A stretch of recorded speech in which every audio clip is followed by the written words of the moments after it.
ಇವತ್ತು ಚಾಮರಾಜನಗರ ಹಾಗೂ ಮೈಸೂರಿನ ರಿವ್ಯೂ ಮೀಟಿಂಗ್ಸ್ನ ಇಟ್ಕೊಳ್ತಾ ಇದ್ದೆ. ನಾನು ಇಡೀ ರಾಜ್ಯದಲ್ಲಿ ಎಲ್ಲೇ ಹೋದ್ರೂ ಕೂಡ ರಿವ್ಯೂ ಮೀಟಿಂಗ್ ಇಟ್ಕೊಳ್ತಕ್ಕಂಥದ್ದು ನನ್ನ ಇಲಾಖೆಯಲ್ಲಿ ಅದು ಯಾವತ್ತೂ ಕೂಡ ನಾನು ಮಾಡ್ಕೊಂಡು ಬಂದೀನಿ. ಈ ಭಾಗದಲ್ಲಿ ಇದೆರಡು ಜಿಲ್ಲೆಗಳು ಉಳಿದಿದ್ವು. ಮಧ್ಯ ಒಂದು ಸತಿ ಫಿಕ್ಸ್ ಮಾಡಿದ್ದೆ, ಕಾರಣಾಂತರದಿಂದ ಅದು ಆಗಲಿಲ್ಲ. ಮತ್ತು ನಾರ್ತ್ ಕರ್ನಾಟಕದಲ್ಲಿ ಒಂದು 4 ಇದೆ ಜಿಲ್ಲೆಗಳು, ಅಲ್ಲಿಗೆ 4-5 ಜಿಲ್ಲೆಗಳಿದ್ದಾವೆ. ಅಲ್ಲಿಗೆ ಸಂಪೂರ್ಣವಾಗಿ ಎಲ್ಲ ಜಿಲ್ಲೆಗೂ ನಾನು ನನ್ನ ರಿವ್ಯೂ ಮೀಟಿಂಗ್ ಮಾಡ್ಕೊಳ್ತಕ್ಕ ಅದು ಭಾಳ ಮುಖ್ಯ ಆಗ್ತದೆ. ನಾವು ಹೋಗಿ ಬರ್ತಕ್ಕಂಥದ್ದನ್ನು ನಾವು ಅದನ್ನು ಅಭ್ಯಾಸ ಮಾಡ್ಕೊಂಡಿದ್ದೀವಿ. ಇವತ್ತು ನನ್ನ ಇಲಾಖೆಯಲ್ಲಿ ನನಗೆ ಭಾಳ ಸಂತೋಷ ಆಗ್ತದೆ. ಯಾಕೆಂದರೆ ನನ್ನ ಇಲಾಖೆ ನೋಡಿ, ಹಲೋ ನೋಡಿ, ಅಲ್ಲಿ ಆಚೆ ಹೋಗಿ. ನನ್ನ ಇಲಾಖೆ ಇಡೀ ರಾಜ್ಯದಲ್ಲಿ ಸುಮಾರು ಹೆಚ್ಚು ಕಮ್ಮಿ 1/3 ಭಾಗ ನನ್ನ ಇಲಾಖೆ ಭಾಳ ದೊಡ್ಡ ಇಲಾಖೆ. ನಾನು ಫಸ್ಟ್ ಟೈಮ್ ಇಲ್ಲಿ ಬಂದಿರೋದ್ರಿಂದ ನಿಮ್ಮಲ್ಲಿ ಹಂಚ್ಕೊಳ್ಳಿಕ್ಕೆ ಇಷ್ಟಪಡ್ತೀನಿ. ನನಗೆ ಮಾಹಿತಿ ಇದ್ದಿದ್ದು ಮಾನ್ಯ ಮುಖ್ಯಮಂತ್ರಿಗಳು ಸಿದ್ದರಾಮಯ್ಯವರು ನನಗೆ ಬೇರೆ ಇಲಾಖೆಯನ್ನು ನಿಗದಿಪಡಿಸಿದರು. ಆದರೆ ಡಿ ಕೆ ಶಿವಕುಮಾರ್ ಅವರು ಎಲ್ಲ ಒಂಥರ ನಮ್ಮ ಫ್ಯಾಮಿಲಿ ಫ್ರೆಂಡ್ ಇದ್ದಂಗೆ, ನಮ್ಮ ತಂದೆಯವರ ಆತ್ಮೀಯರು ಕೂಡ. ಅವರು ನನ್ನ ಕಾರ್ಯಚಟುವಟಿಕೆಯನ್ನು ನೋಡಿ ಮಾನ್ಯ ಸಿದ್ದರಾಮಯ್ಯ ಅವ್ರಿಗೆ ಹೇಳ್ತಾರಂತೆ, ಇದು ನಿಜನೇ. ಹೇಳ್ತಾರೆ, ಇಲ್ಲ ಮಧುವರಿಗೆ ಭಾಳ ಈಸಿ ಇಲಾಖೆ ಕೊಡೋದು ಬೇಡ, ಅವನಿಗೆ ಸ್ವಲ್ಪ ಕಷ್ಟದ ಇಲಾಖೆ ಕೊಡಿ ಅಂಥೇಳಿ. ಟಫ್ ಇಲಾಖೆ. ಯಾಕಂದರೆ ಇಲ್ಲಿದ್ದಾರೆ ಇವರೆಲ್ಲ ಭಾಳ ತಲೆ ತಿಂತಾರೆ ಇಲ್ಲಿ ಮೇಲ್ಮನೆಯಲ್ಲಿ. ಇಲ್ಲ ಅವನು ಫಸ್ಟ್ ಟೈಮ್ ಮಿನಿಸ್ಟರ್ ಆಗ್ತಾಯಿದ್ದಾನೆ, ಬೇಡ, ಒಳ್ಳೆಯದು ನೋಡಿಕೊಂಡು ಸ್ವಲ್ಪ ಸಮಾಧಾನದಿಂದ ಕೆಲಸ ಮಾಡೋದು ಅಂಥೇಳಿ. ಇಲ್ಲ ಕಷ್ಟದ ಕೊಡಿ, ಅವನು ಕಷ್ಟದ ಚೆನ್ನಾಗಿ ನಿಭಾಯಿಸ್ತಾನೆ ಅಂಥೇಳಿ. ಅಂದರೆ ಭಾಳ ಸಂತೋಷ. ಏನು ಅಂತ ಹೇಳಿದರೆ ನನ್ನ ಮೇಲೆ ವಿಶ್ವಾಸವನ್ನು ಇಟ್ಟಿದ್ದಾರೆ. ಅದೇ ರೀತಿ ಮಾನ್ಯ ಸುರ್ಜೇವಾಲಾ ಅವರು, ಇಲ್ಲ ಕರೆಕ್ಟು, ಅವನಿಗೆ ಸ್ವಲ್ಪ ಕಷ್ಟದ ಕೆಲಸ ಕೊಡಿ ಅಂಥೇಳಿ. ರಾಜಕೀಯವಾಗಿ ಓಡಾಡಿರ್ತಕ್ಕಂಥದ್ದನ್ನೆಲ್ಲ ನೋಡಿ ನಮ್ಮ ಬಾಡಿ ಲ್ಯಾಂಗ್ವೇಜು, ಇಲ್ಲ ನನಗೆ ಕೆಲಸ ಮಾಡ್ತಕ್ಕಂಥ ರೀತಿ ನೀತಿ ಮೇಲೆ ಹೇಳಿದ್ದಾರೆ. ನನಗೆ ಭಾಳ ಸಂತೋಷ ಆಗ್ತದೆ ಇಂಥ ಇಲಾಖೆ. ಯಾಕೆಂದರೆ ಮಕ್ಕಳಿಗೆ ಶಿಕ್ಷಣವನ್ನು ಕೊಡ್ತಕ್ಕಂಥದ್ದು ಇಲಾಖೆಯನ್ನು ಭಾಳ ಮುಖ್ಯವಾಗಿರ್ತಕ್ಕಂಥದ್ದು. ಭಾಳ ಸಂತೋಷ ಆಗ್ತದೆ ಇಂಥ ಇಲಾಖೆಯಲ್ಲಿ ಕೆಲಸ ಮಾಡೋದು. ಸಮಸ್ಯೆಗಳು ತುಂಬ ಇದ್ದಾವೆ, ನಾನು ಇಲ್ಲ ಅಂತ ಹೇಳಲ್ಲ. ಅದು ಬಳುವಳಿಯಾಗಿ ಬಂದುಬಿಟ್ಟಿದೆ. ಹಿಂದೆ ಯಾರ್ಯಾರಿಗೆ ಏನು ಅಂತ ನಾನು ಏನು ಬ್ಲೇಮ್ ಮಾಡೋಕ್ಕೆ ಹೋಗೋದಿಲ್ಲ, ಯಾರಿಗೂ ಹೇಳೋದಕ್ಕೆ ಹೋಗೋದಿಲ್ಲ. ಆದರೆ ಸಮಸ್ಯೆಗಳು ತುಂಬ ಇದ್ದಾವೆ. ನನಗೆ ವಿಶ್ವಾಸ ಇದೆ, ನನ್ನ ಕೊಟ್ಟಿರ್ತಕ್ಕಂಥ ಅವಧಿಯಲ್ಲಿ ನಾನು ಸಾಕಷ್ಟು ವಿಚಾರಗಳನ್ನು, ಒಂದು ಹದ್ಬಸ್ತು ಮಾಡ್ತಕ್ಕಂಥ ವಿಚಾರಗಳನ್ನು ಮಾಡ್ತೀನಿ ಅಂತೇಳಿ. ಯಾಕೆಂದರೆ 76,000 ಶಾಲೆ ಕಾಲೇಜಸ್ ಇದೆ PUC ನೋಡಿದಾಗ. ಏಡೆಡ್ಡು ಸರ್ಕಾರಿ ಶಾಲೆ ಹಾಗೂ ಪ್ರೈವೇಟ್ ಶಾಲೆ. ಸೊ ಬರೀ ಏಡೆಡ್ಡು ಮತ್ತು ಸರ್ಕಾರಿ ಶಾಲೆ ಎಲ್ಲಿ ನಾವು ಖರ್ಚು ಮಾಡಿ ನಮ್ಮ ಅನುದಾನ ಕೊಡ್ತೀವಿ. ಮತ್ತು ಸರ್ಕಾರಿ ಶಾಲೆಯಲ್ಲಿ ಲೆಕ್ಕ ತೊಗೊಂಡ್ರೆ ಒಂದು 58,000 ಶಾಲೆಗಳು ಬರ್ತವೆ, 60 ಲಕ್ಷ ಮಕ್ಕಳು ಬರ್ತಾರೆ. ಎಲ್ಲ ಸೇರಿದರೆ ಸುಮಾರು 1,20,00,000 ಮಕ್ಕಳು ನನ್ನ ಇಲಾಖೆಯಲ್ಲಿ ಇರ್ತಕ್ಕಂಥದ್ದು. ಅವರಿಗೆ ಸೇವೆ ಮಾಡ್ತಕ್ಕಂಥ ಒಂದು ಭಾಗ್ಯವನ್ನು ಕೂಡ ನಮಗೆ ಕೊಟ್ಟಿದ್ದಾರೆ. ಈಗ ನಾನು ಅಧಿಕಾರವನ್ನು ತಗೊಂಡ ಮೇಲೆ ಹಂತವಾಗಿ ಕೆಲವು ವಿಚಾರಗಳನ್ನು ಸುಧಾರಣೆ ತರ್ತಕ್ಕಂಥದ್ದು ವಿಚಾರಗಳನ್ನು ಮಾಡಿದ್ದೀನಿ. ನಾನದು ಪಟ್ ಅಂತ ಹೇಳಿಬಿಡ್ತೀನಿ. ಈಗ ಭಾಳ ವಿಶೇಷವಾಗಿ 3 ಎಕ್ಸಾಮ್ ಮಾಡ್ತಕ್ಕಂಥದ್ದು ತಾವೆಲ್ಲ ನೋಡಿದ್ದೀರಿ. ಕೆಲವು ಟೀಕಾ ಟಿಪ್ಪಣಿಗಳು ಬಂದು ಮಾಧ್ಯಮದಲ್ಲಿ ಅಷ್ಟೊಂದು ಬರಲಿಲ್ಲ. ಸೋಷಿಯಲ್ ಮೀಡಿಯಾದಲ್ಲಿ ಯೂಶಲಿ ವಿರೋಧ ಪಕ್ಷದವರು ಅವ್ರ ಕೆಲಸವನ್ನು ಅವ್ರು ಮಾಡ್ತಾರೆ. ಆದರೆ ಭಾಳ ಮುಖ್ಯವಾಗಿ ಇವತ್ತಿನ ನಮ್ಮ ಶಿಕ್ಷಣ ಒಂದು ವ್ಯವಸ್ಥೆಯಲ್ಲಿ ಮಕ್ಕಳಿಗೆ ಅವಕಾಶದ ಕೊರತೆ ಇದೆ ಅಂಥೇಳಿ ನಾವು ಭಾವಿಸಿದ್ದು. ಅವಕಾಶಗಳನ್ನು ಕೊಡಬೇಕಾಗ್ತದೆ. ಅದಕ್ಕೆ ನಾನು ಹಿಂದೆ ಜರಿಲಿಲ್ಲ. ಟಕ್ ಅಂತ ಹೇಳಿ ಬಂದು 2 ತಿಂಗಳಿಗೆ 3 ತಿಂಗಳಿಗೆ ನಾನು ಅದನ್ನ ಅನುಷ್ಠಾನ ಮಾಡಿಬಿಟ್ಟೆ. ಯಾಕೆಂದರೆ ನಾವು ತೊಗೊಂಡಿದ್ದು ಅಧಿಕಾರಕ್ಕೆ ಬಂದಿದ್ದು ಮೇಯಲ್ಲಿರೋದ್ರಿಂದ ಜೂನ್ ಜುಲೈ ಆಗಸ್ಟಿಗೆ ನಮಗೆ ಈ ಏನು ಫೇಲ್ ಆಗಿರೋ ಸ್ಟೂಡೆಂಟು, ಇಲ್ಲ ಮತ್ತೆ ಎಕ್ಸಾಮ್ ತೊಗೊಳ್ಳೋ ಸ್ಟೂಡೆಂಟಿಗೆ ಎಕ್ಸಾಮ್ ಬಂದುಬಿಡುತ್ತೆ. ನಾನು ಹಿಂದೆ ಜರಿಯೋಕ್ಕೆ ಹೋಗಲಿಲ್ಲ. ನಾನು ತೊಗೊಂಡೆ. ವಿಧಾನಸಭೆಯಲ್ಲೂ ಕೂಡ ಸಾಕಷ್ಟು ಚರ್ಚೆ ಆಯಿತು, ನಾನು ಕೂಡ ಉತ್ತರವನ್ನು ಕೊಟ್ಟೆ. ಸೆಕೆಂಡ್ ಇಯರ್ PUCಯಲ್ಲಿ ನಿಮ್ಮ ಗಮನಕ್ಕೆ ತರಲಿಕ್ಕೆ ಇಷ್ಟಪಡ್ತೀನಿ. ಸೆಕೆಂಡ್ ಇಯರ್ PUCಯಲ್ಲಿ 3ನೇ ಎಕ್ಸಾಮು 1,20,000 ಮಕ್ಕಳು ತೊಗೊಂಡು, 1,19,000, 1,20,000 ಮಕ್ಕಳು ತೊಗೊಂಡ್ರು. 1,20,000 ಮಕ್ಕಳಲ್ಲಿ 42,000 ಮಕ್ಕಳು ಪಾಸಾಗ್ತಾರೆ.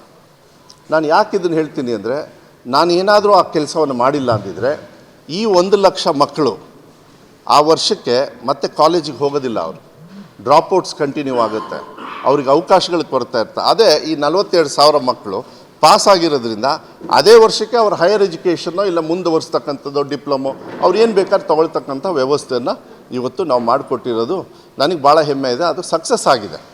ಅದನ್ನು ಇಮಿಡಿಯೇಟಾಗಿ ನಾವು 10th ಸ್ಟ್ಯಾಂಡರ್ಡ್ಗೂ ಕೂಡ ಇಂಪ್ಲಿಮೆಂಟ್ ಮಾಡಿದ್ವಿ. ಮುಂಚೆ ಏನಿರೋದು, ನೀರು ಕೊಡು,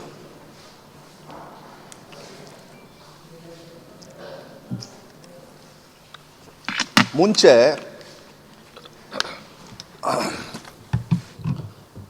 SSLCಯಲ್ಲಿ ಸಪ್ಲಿಮೆಂಟ್ರಿ ಅಂತ ಕರೆಯೋರು. ಸಪ್ಲಿಮೆಂಟ್ರಿ ಅಂದರೆ ಅವ್ರ ಮಾರ್ಕ್ಸ್ ಕಾರ್ಡಲ್ಲಿ ಸಪ್ಲಿಮೆಂಟ್ರಿ ಅಂದರೆ ಸಪ್ಲಿಮೆಂಟ್ರಿ ಫೇಲ್ ಆಗಿದ್ದಾನೆ, ಅದು ಬರಬಾರ್ದು. ಮಕ್ಕಳಿಗೆ ಫೇಲ್ ಆಗಿರೋದು ಅದು ತೋರಿಸಲೇಬಾರ್ದು. ಅವಕಾಶಗಳು, ಈಗ ನೀವು ಲಾಂಗ್ ಜಂಪ್ ಮಾಡ್ತೀರಾ, ಒಂದೇ ಜಂಪಿಗೆ ಕಳಿಸ್ಬಿಡ್ತೀರಾ, ಎರಡನೇದು ಕೊಡ್ತೀರಾ, ಮೂರನೇ ಅವಕಾಶ ಕೊಡ್ತೀರಾ. ಅವ್ರಿಗೆ ಆ ಚಾಲೆಂಜಸ್ ಇರ್ತದೆ, ಅವ್ರ ಹತ್ರ ಟ್ಯಾಲೆಂಟ್ ಇರ್ತದೆ. ನಾವೀಗ ಮಾಡ್ತಾ ಇರೋದು ಸಪ್ಲಿಮೆಂಟ್ರಿ ಅಂತ ಮಾಡೋದಿಲ್ಲ. 3 ಬೋರ್ಡ್ ಎಕ್ಸಾಮ್, ಫಸ್ಟ್ ಮಾತ್ರ ಕಂಪಲ್ಸರಿ, 10th ಸ್ಟ್ಯಾಂಡರ್ಡ್ಗೂ ಅಷ್ಟೇ, 12th ಸ್ಟ್ಯಾಂಡರ್ಡ್ ಅಂದರೆ PUCಗೂ ಅಷ್ಟೇ. ಸೆಕೆಂಡ್ ಏನಾದ್ರು ಬೇಕು ಅಂದರೆ ಜಾಸ್ತಿ ಮಾರ್ಕ್ಸ್ ತೊಗೊಳಕ್ಕೆ ಅವ್ರಿಗೆ ಆಸೆ ಇರುತ್ತೆ, ಯಾವುದೋ ಕಾರಣಾಂತರದಿಂದ ಒಂದು ದಿವಸ ಬ್ಯಾಡ್ ಡೇ ಎಲ್ಲರಿಗೂ ಇರ್ತದೆ, ಏನೂ ಮಾಡೋಕ್ಕಾಗಲ್ಲ.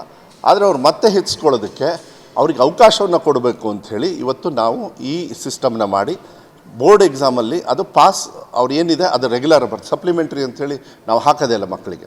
ನನಗೆ ಅದು ಭಾಳ ಹೆಮ್ಮೆ ಇದೆ. ಈ ಸತಿ ಫಾರ್ ದ ಫಸ್ಟ್ ಟೈಮ್ ಆಗಲೇ ಟೈಮ್ ಟೇಬಲ್ ಕೂಡ ನಾವು ಘೋಷಣೆ ಮಾಡಿದ್ವಿ. 10th ಸ್ಟ್ಯಾಂಡರ್ಡ್ದು ಅಷ್ಟೇ, PUCದು ಕೂಡ ಘೋಷಣೆ ಮಾಡಿ ಅದನ್ನು ಅನುಷ್ಠಾನಕ್ಕೆ ಬಿಟ್ಟಿದ್ದೀವಿ. ಸ್ವಲ್ಪ ಟೀಚರ್ಸಿಗೆ ನಾನು ಹೇಳ್ತೀನಿ, ಪ್ರೆಷರ್ ಆಗ್ತದೆ, ಸ್ವಲ್ಪ ಆಗ್ತದೆ, ಏನು ತುಂಬ ಏನಲ್ಲ. ಬಿಕಾಸ್ ಎಲ್ಲರೂ ಸೆಕೆಂಡ್ ಎಕ್ಸಾಮ್ ತೊಗೊಳ್ಳಲ್ಲ, ಎಲ್ಲರೂ ಥರ್ಡ್ ಎಕ್ಸಾಮ್ ತೊಗೊಳ್ಳೋದಿಲ್ಲ. ಭಾಳ ಮಾರ್ಜಿನಲ್, ಭಾಳ ಕಮ್ಮಿ ಜನರು ಮಾತ್ರ ಫೇಲ್ ಆಗಿರೋರು, ಇಲ್ಲಾಂದರೆ ಜಾಸ್ತಿ ಮಾರ್ಕ್ಸ್ ತೊಗೊಳ್ಳೋದಕ್ಕೆ. ಇದು it's a very progressive thinking. ಇದನ್ನು ಮಾಡ್ತಕ್ಕಂಥದ್ದು ನಾವು ವ್ಯವಸ್ಥೆ ಮಾಡಿದ್ವಿ. ಆಮೇಲೆ ನಾನು ಪ್ರಣಾಳಿಕೆಯ ಉಪಾಧ್ಯಕ್ಷ, 2023ರ ಪ್ರಣಾಳಿಕೆಯ ಉಪಾಧ್ಯಕ್ಷ. ಅದರೊಳಗೆ ನಾವು ಪಠ್ಯಪುಸ್ತಕದ ಪರಿಷ್ಕರಣೆ ಮಾಡ್ತೀವಿ ಅಂತೇಳಿ ಹೇಳಿದ್ವಿ. ವಿಧಾನಸಭೆಯಲ್ಲೂ ಕೂಡ BJPಯವರು ಭಾಳ ಹಾರಾಡಿದರು, ನಿಮಗೆಲ್ಲ ಗೊತ್ತಿದೆ. ನಾನು ಹಿಂದೆ ಮುಂದೆ ನೋಡೋಕ್ಕೆ ಹೋಗಲೇ ಇಲ್ಲ. ನಾನು ಬಂದು ಫಸ್ಟ್ ನನ್ನ ಸಿಗ್ನೇಚರ್ ಮಾಡಿದ್ದೆ ಪಠ್ಯಪುಸ್ತಕದ ಪರಿಷ್ಕರಣೆಯನ್ನು ಮಾಡಲೇಬೇಕು ಅಂತೇಳಿ. ಪಠ್ಯಪುಸ್ತಕದ ಪರಿಷ್ಕರಣೆ ಮಾಡಿ ಮುಗಿಸಾಯಿತು. ಯಾಕೆ ಮಾಡಿದ್ವಿ ಅಂದರೆ, ಇದು ಯಾವುದೋ ಪಕ್ಷದ ವಿರುದ್ಧವಾಗಿ ಇಲ್ಲ ಯಾವುದೋ ಪಕ್ಷದ ಪರವಾಗಲ್ಲ. ಅದು ಏನಿದ್ರೂ ಮಕ್ಕಳ ಪರವಾಗಿ, ಮಕ್ಕಳಿಗೆ ಏನು ಅವಶ್ಯಕತೆ ಇದೆ ಅದನ್ನು ಮಾತ್ರ ಅವರಿಗೆ ಒದಗಿಸ್ತಕ್ಕಂಥ, ಕಲಿಕೆಯಲ್ಲಿ ಒದಗಿಸ್ತಕ್ಕಂಥ ವ್ಯವಸ್ಥೆಯನ್ನು ನಾವು ಮಾಡಿ ಮುಗಿಸಿರ್ತಕ್ಕಂಥದ್ದು.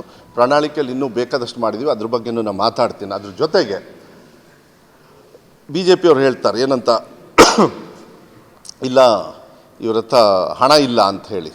ನೀವೆಲ್ಲ ಹೇಳಿದಿರಿ ಎಲ್ಲ, ನೀವು ಮೋಸ್ಟ್ಲಿ ಈಗ ದಿನೇಶ್ ಗುಂಡೂರಾವ್ ಅವ್ರಿಗೂ ಕೂಡ ನೀವು ಪ್ರಶ್ನೆ ಹಾಕಿದ್ದು ಹೆಚ್ಚು ಕಮ್ಮಿ ಅದೇ. ಒಂದು ಅರ್ಥ ಮಾಡ್ಕೊಳ್ಬೇಕಾಗತ್ತೆ, ಮುಂಚೆ ಒಂದು ಮೊಟ್ಟೆ ಕೊಡ್ತಾಯಿದ್ರು. ಪೌಷ್ಟಿಕತೆ ಭಾಳ ಮುಖ್ಯ ನಮ್ಮಂಥ ದೇಶದಲ್ಲಿ, ನಮ್ಮ ರಾಜ್ಯದಲ್ಲಿ.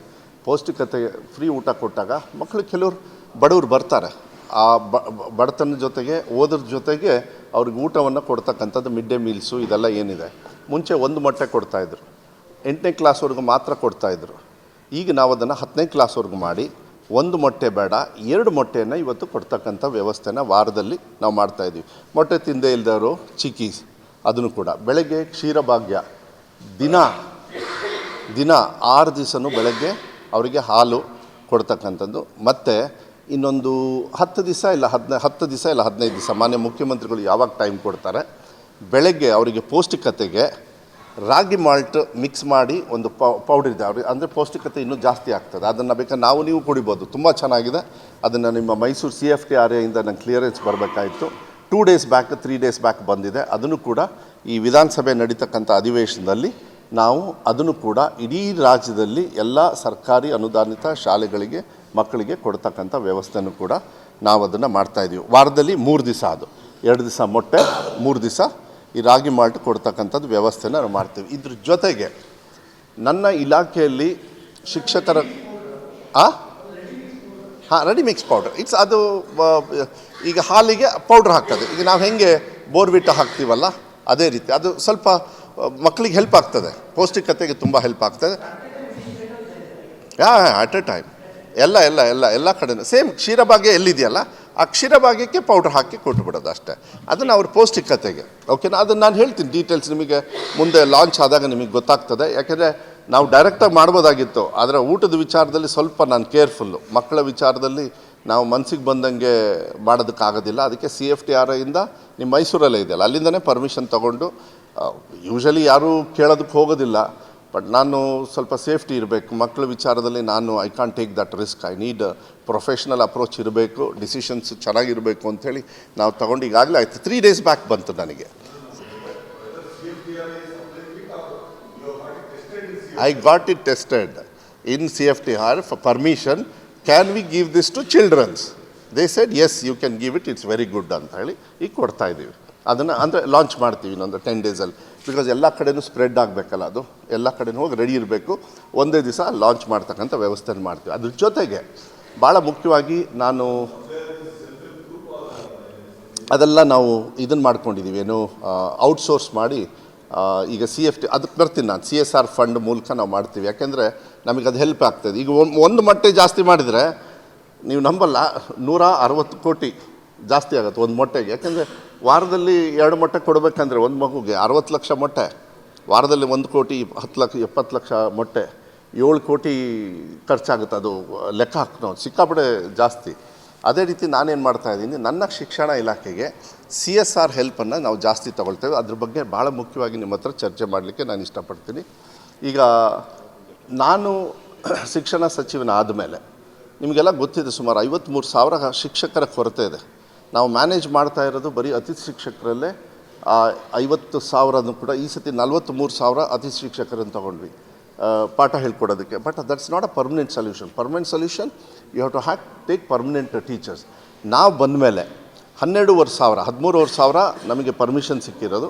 ಕೋರ್ಟಲ್ಲಿ ಸ್ವಲ್ಪ ಕೆಲವು ತಡೆ ಆಜ್ಞೆ ಬಂದಿರೋದ್ರಿಂದ 12,500 ಟೀಚರ್ಸು ಈಗ ರಿಕ್ರೂಟ್ಮೆಂಟ್ ಆಗಿ ಆರ್ಡರ್ ಕೊಟ್ಟು ಈಗಾಗಲೇ ಅವರು ಟೀಚಿಂಗು ಕೂಡ ಮಾಡ್ತಾಯಿದ್ದಾರೆ. ಮತ್ತೆ ಕೆಲವು ಸುಪ್ರೀಂ ಕೋರ್ಟ್ ಅಡಚಣೆ ಬಂದಿತ್ತು, ಅದನ್ನು ಕೂಡ ನಿಭಾಯಿಸಿ ಈಗಾಗಲೇ ಟೀಚರ್ಸು ಅವರು ಕೆಲಸವನ್ನು ಮಾಡ್ತಾಯಿದ್ದಾರೆ.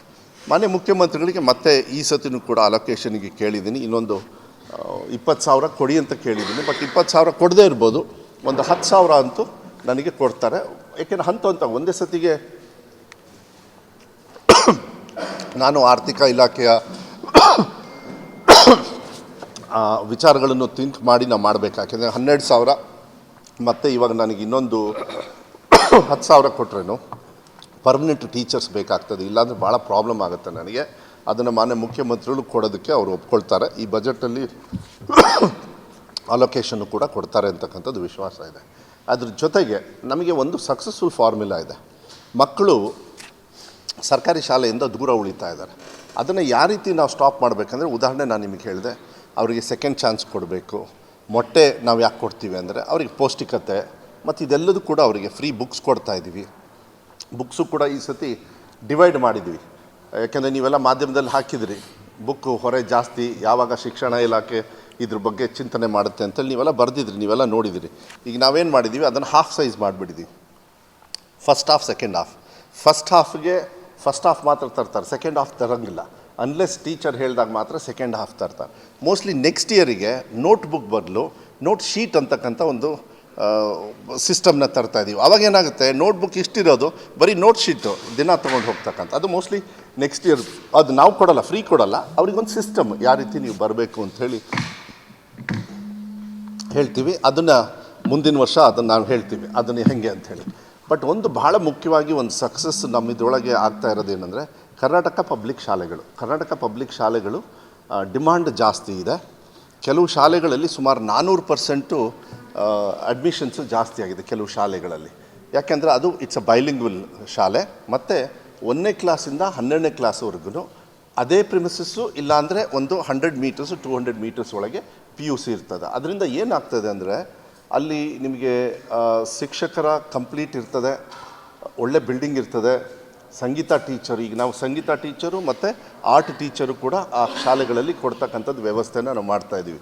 ಆಮೇಲೆ ಏನಾಗ್ತದೆ, ಮಕ್ಕಳು ಇನ್ನೊಂದು ಡ್ರಾಪ್ ಔಟ್ ಆಗೋದಕ್ಕೆ ಕೆಲವು ಇಂಗ್ಲೀಷ್ ಮೀಡಿಯಮಿಗೆ ಕೊಟ್ಟೋಗ್ಬಿಡ್ತಾರೆ, ಇಲ್ಲ ಸರ್ಕಾರದಲ್ಲಿ ನಮ್ಮ ಊರಲ್ಲಿ ಕನ್ನಡ ಮೀಡಿಯಮ್ ಮಾತ್ರ ಇದೆ ಅಂಥೇಳಿ. ನಾವು ಯಾವುದು ತಗೊಳ್ಳಿ ಅಂತ ಹೇಳೋದಕ್ಕಾಗಲ್ಲ, ಕನ್ನಡನ ಕಡ್ಡಾಯವಾಗಿ ಇಟ್ಬಿಡ್ತೀವಿ. ಅದನ್ನು ಯಾವುದೇ ಕಾರಣಕ್ಕೂ ನಾವು ಬದಲಾವಣೆ ಮಾಡೋದಿಲ್ಲ.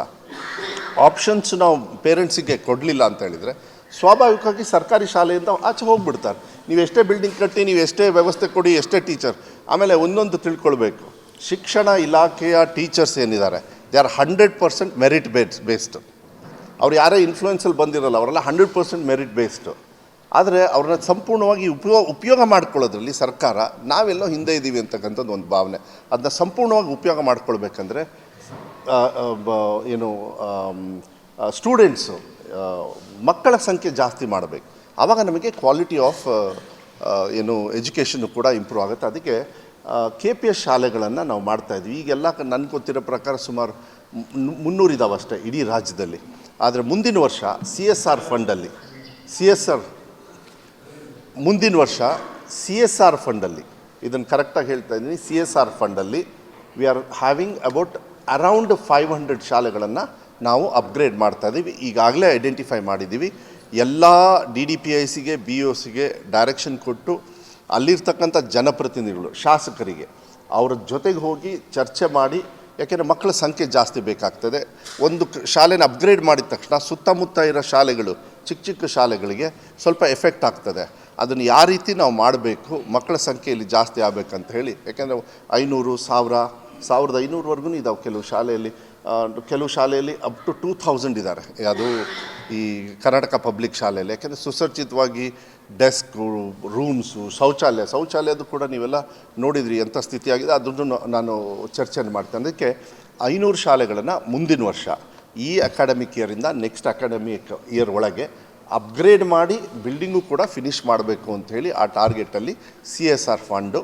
ನೆಕ್ಸ್ಟು ನಮ್ಮಲ್ಲಿ 6000 ಗ್ರಾಮ ಪಂಚಾಯತಿಗಳಿದ್ದಾವೆ ನಮ್ಮ ರಾಜ್ಯದಲ್ಲಿ, ಅರೌಂಡ್ 6000 ಅಂದರೆ 2 ಗ್ರಾಮ ಪಂಚಾಯತಿಗೆ ಒಂದು KPS ಶಾಲೆನ ಕಂಪಲ್ಸರಿಯಾಗಿ ನೆಕ್ಸ್ಟ್ 3 ಇಯರ್ಸ್ ಒಳಗೆ, ನಮ್ಮ ಸರ್ಕಾರದ 3 ವರ್ಷದ ಅವಧಿ ಒಳಗೆ 3000 KPS ಶಾಲೆಗಳನ್ನು ಮಾಡ್ತಕ್ಕಂಥದ್ದು ವ್ಯವಸ್ಥೆನ ನಾವು ಮಾಡ್ತೀವಿ. ಯಾಕೆಂದರೆ ಅದು ಭಾಳ ರೆವಲ್ಯೂಷನರಿ ಒಂದು ವ್ಯವಸ್ಥೆ ಆಗ್ತದೆ. ಯಾಕೆಂದರೆ ಒಂದು ಮಕ್ಕಳು ಶಾಲೆಗೆ ಹೋದರೆ, ಒಂದು ಶಾಲೆಗೆ 12 ವರ್ಷ ಪ್ಲಸ್, ಈಗ LKG UKGನೂ ನಾವೇ ಸ್ಟಾರ್ಟ್ ಮಾಡಿಬಿಟ್ಟಿದ್ವಿ, ಸುಮಾರಷ್ಟು ಕಡೆಗೆ ಸ್ಟಾರ್ಟ್ ಮಾಡಿದ್ವಿ. ಎಲ್ಲ KPS ಶಾಲೆಗಳಲ್ಲಿ ಇರ್ತವೆ. ಸುಮಾರು 14 ವರ್ಷ ಆ ಮಗು ಒಂದೇ ಕಡೆ ಓದಿ ಹೊರಗಡೆ ಬಂದರೆ ಗುಣಮಟ್ಟ ಚೆನ್ನಾಗಿರ್ತದೆ, ಮಾನಿಟ್ರಿಂಗ್ ಮಾಡ್ಬೋದು. ಒಳ್ಳೆ ವ್ಯವಸ್ಥೆಯಲ್ಲಿ ಮಕ್ಕಳಿಗೆ ಎಜುಕೇಷನ್ ಕೊಡೋದಕ್ಕೆ, ಡ್ರಾಪ್ಔಟ್ಸ್ ಕಮ್ಮಿ ಮಾಡೋದಕ್ಕೆ, ಅವ್ರನ್ನ ನಿಗಾ ಇಟ್ಕೊಂಡು ಕೆಲಸ ಮಾಡೋದಕ್ಕೆ ನಮಗೆ ಹೆಲ್ಪ್ ಆಗ್ತದೆ. ಇದ್ರ ಜೊತೆಗೆ one more thing what we have done is, ಹೇಗೆ ಗೃಹಜ್ಯೋತಿ ಅಂತೇಳಿ ನಾವು ಫ್ರೀ ಮನೆಗೆ ಕರೆಂಟ್ ಕೊಡ್ತಾಯಿದ್ವಿ. ನವಂಬರ್ 1ನೇ ತಾರೀಕಿಂದ ಮಾನ್ಯ ಮುಖ್ಯಮಂತ್ರಿಗಳು ಎಲ್ಲ ಸರ್ಕಾರಿ ಶಾಲೆಗಳಿಗೂ ಕೂಡ ಇದನ್ನು ಯಾಕೆ ನಾನು ಮಾಡಿದೆ ಅಂತ ಅದನ್ನು ಹೇಳ್ತೀನಿ. No current bill, no water bill. ಯಾಕೆಂದರೆ ಎಷ್ಟೋ ಶಾಲೆಗಳಲ್ಲಿ ಕರೆಂಟ್ ಬಿಲ್ ಕೊಡೋಕ್ಕಾಗ್ತಾಯಿಲ್ಲ ಸರ್ಕಾರಿ ಶಾಲೆಯಲ್ಲಿ. ಯಾಕೆ ಇದನ್ನು ಮಾಡಿದ್ವಿ ಅಂದರೆ, ಕಂಪ್ಯೂಟರ್ ಕೊಡ್ತೀವಿ, ಇಲ್ಲ ಯಾರೋ ದಾನ ಮಾಡಿರ್ತಾರೆ, ಆ ಕಂಪ್ಯೂಟ್ರನ್ನ ಟೀಚರ್ಸ್ ಏನು ಮಾಡ್ತಾರೆ, ಕಬೋರ್ಡಲ್ಲಿ ಹಾಕಿ ಲಾಕ್ ಮಾಡಿ ಇಟ್ಕೊಡ್ತಾರೆ. ಯಾಕೆ ಹೇಳಿ? ಬಿಕಾಸ್ ಕಂಪ್ಯೂಟ್ರ್ ಮೇಲೆ ಬಂದ ತಕ್ಷಣ ಕರೆಂಟ್ ಬಿಲ್ ಜಾಸ್ತಿ ಆಗುತ್ತೆ. ಇದಾಗಿದೆ. ಯಾವತ್ತು ನಾವು ಕರೆಂಟ್ ಬಿಲ್ ಬೇಡ ಅಂತ ಹೇಳಿದ್ವಿ, ಈಗೆಲ್ಲ ಕಂಪ್ಯೂಟ್ರ್ ಟೇಬಲಿಗೆ ಬಂದಿದ್ದಾವೆ, ಮಕ್ಕಳಿಗೆ ಅದು ಉಪಯೋಗ ಆಗ್ತಾಯಿದೆ. ದಾನಿಗಳು ಕೂಡ ಈಗ ಮುಂದೆ ಬಂದಿದ್ದಾರೆ ನಾವು ಕೊಡೋದಕ್ಕೆ. ಪ್ಲಸ್ ಭಾಳ ಮುಖ್ಯವಾಗಿ ಈಗಾಗಲೇ ಗ್ರಾಮೀಣ ಭಾಗದಲ್ಲಿ ಸುಮಾರಷ್ಟು ಕಡೆಗೆ ನಾನೆಲ್ಲ ಕಡೆನೂ ನೋಡ್ತಾ ಇದ್ದೀನಿ, ಭಾಳ ಒಳ್ಳೆ ಟೀಚರ್ಸ್ ಇದ್ದಾರೆ. ಮಕ್ಕಳು ಯಾರು ವೀಕ್ ಇರ್ತಾರೆ, ಕೆಲವರು ದಡ್ರು ಇರ್ತಾರೆ, ಏನು ಮಾಡೋದಕ್ಕಾಗೋದಿಲ್ಲ, ಅವ್ರನ್ನ ಮತ್ತೆ ಮುಂಚೂಣಿಗೆ ತರಬೇಕಲ್ಲ. ಅವರಿಗೆ ಸ್ಪೆಷಲ್ ಕ್ಲಾಸ್ ತಗೊಳ್ತಕ್ಕಂಥದ್ದು ಸಾಯಂಕಾಲ ಬೇರೆ ಕಡೆ ಹೋಗ್ತಾರೆ. ನೀವು ನೋಡಿದಿರಲ್ಲ, ಬೇರೆ ಕಡೆಗೆ ಟ್ಯೂಷನಿಗೆ ಕಳಿಸ್ತಾರೆ ಮಕ್ಕಳನ್ನೆಲ್ಲ. ಈಗ ನನ್ನ ಮಗ ದಡ್ಡ ಅಂದರೆ ನಾನು ಕಳಿಸ್ತೀನಿ, ಅವನಿಗೆ ಹೆಲ್ಪ್ ಬೇಕು ಅಂದರೆ ನಾವು ಅದ್ರ ಬದಲು ಇದೇ ಟೀಚರ್ ಯಾರು ನಿಮಗೆ ಪಾಠ ಹೇಳ್ಕೊಟ್ಟಿರ್ತಾರೆ, ಅವರ ಸಹಕಾರ ಬಂದುಬಿಟ್ರೆ ಮಕ್ಕಳು ಭಾಳ ಚೆನ್ನಾಗಿ ಕಲಿತಾರೆ. ಅದು ಡೈವರ್ಷನ್ ಆಗಬಾರ್ದು ಟೆಕ್ನಿಕಲಿ ನೀವು ನೋಡಿದಾಗ. ಅದಕ್ಕೆ ಇವಾಗ ಗ್ರಾಮೀಣ ಭಾಗದಲ್ಲಿ ಸಾಯಂಕಾಲ some special classes weekly 2 days 3 days.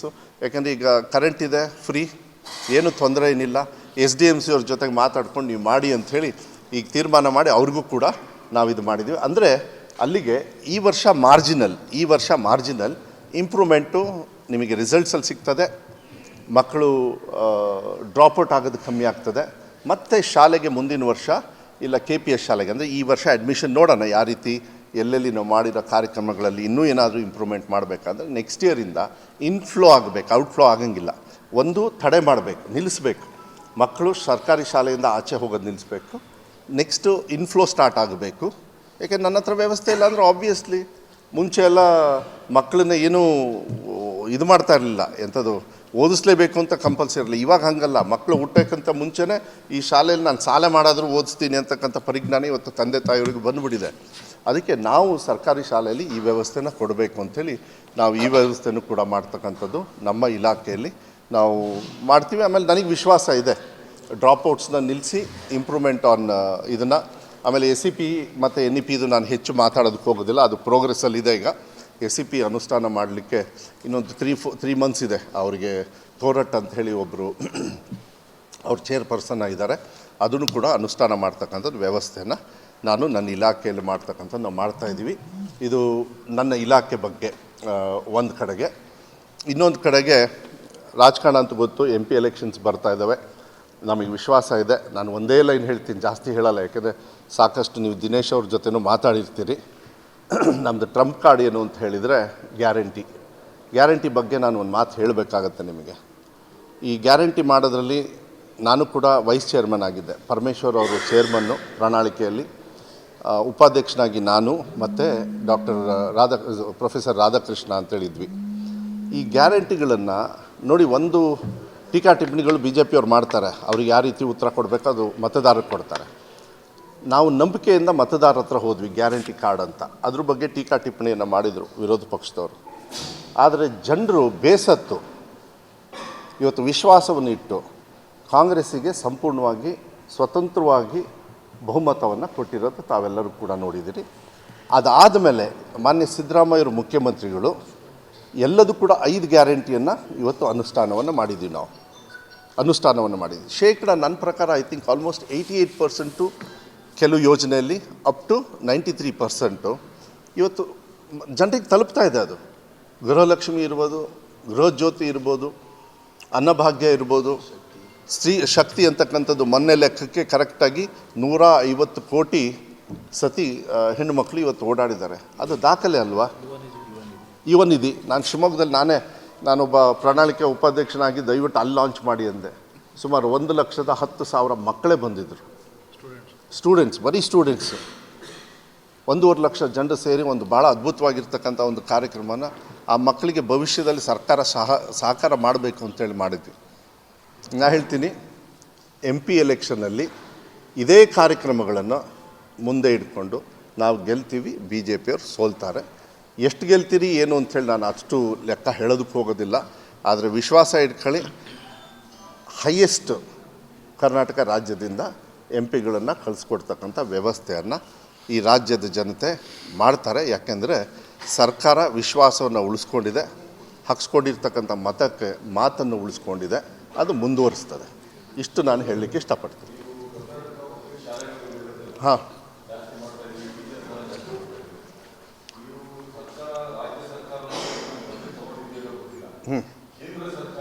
ಇವತ್ತು ಚಾಮರಾಜನಗರ ಹಾಗೂ ಮೈಸೂರಿನ ರಿವ್ಯೂ ಮೀಟಿಂಗ್ಸ್ನ ಇಟ್ಕೊಳ್ತಾ ಇದ್ದೆ. ನಾನು ಇಡೀ ರಾಜ್ಯದಲ್ಲಿ ಎಲ್ಲೇ ಹೋದ್ರೂ ಕೂಡ ರಿವ್ಯೂ ಮೀಟಿಂಗ್ ಇಟ್ಕೊಳ್ತಕ್ಕಂಥದ್ದು ನನ್ನ ಇಲಾಖೆಯಲ್ಲಿ ಅದು ಯಾವತ್ತೂ ಕೂಡ ನಾನು ಮಾಡ್ಕೊಂಡು ಬಂದೀನಿ. ಈ ಭಾಗದಲ್ಲಿ 2 ಜಿಲ್ಲೆಗಳು ಉಳಿದಿದ್ವು. ಮಧ್ಯ ಒಂದು ಸತಿ ಫಿಕ್ಸ್ ಮಾಡಿದ್ದೆ, ಕಾರಣಾಂತರದಿಂದ ಅದು ಆಗಲಿಲ್ಲ.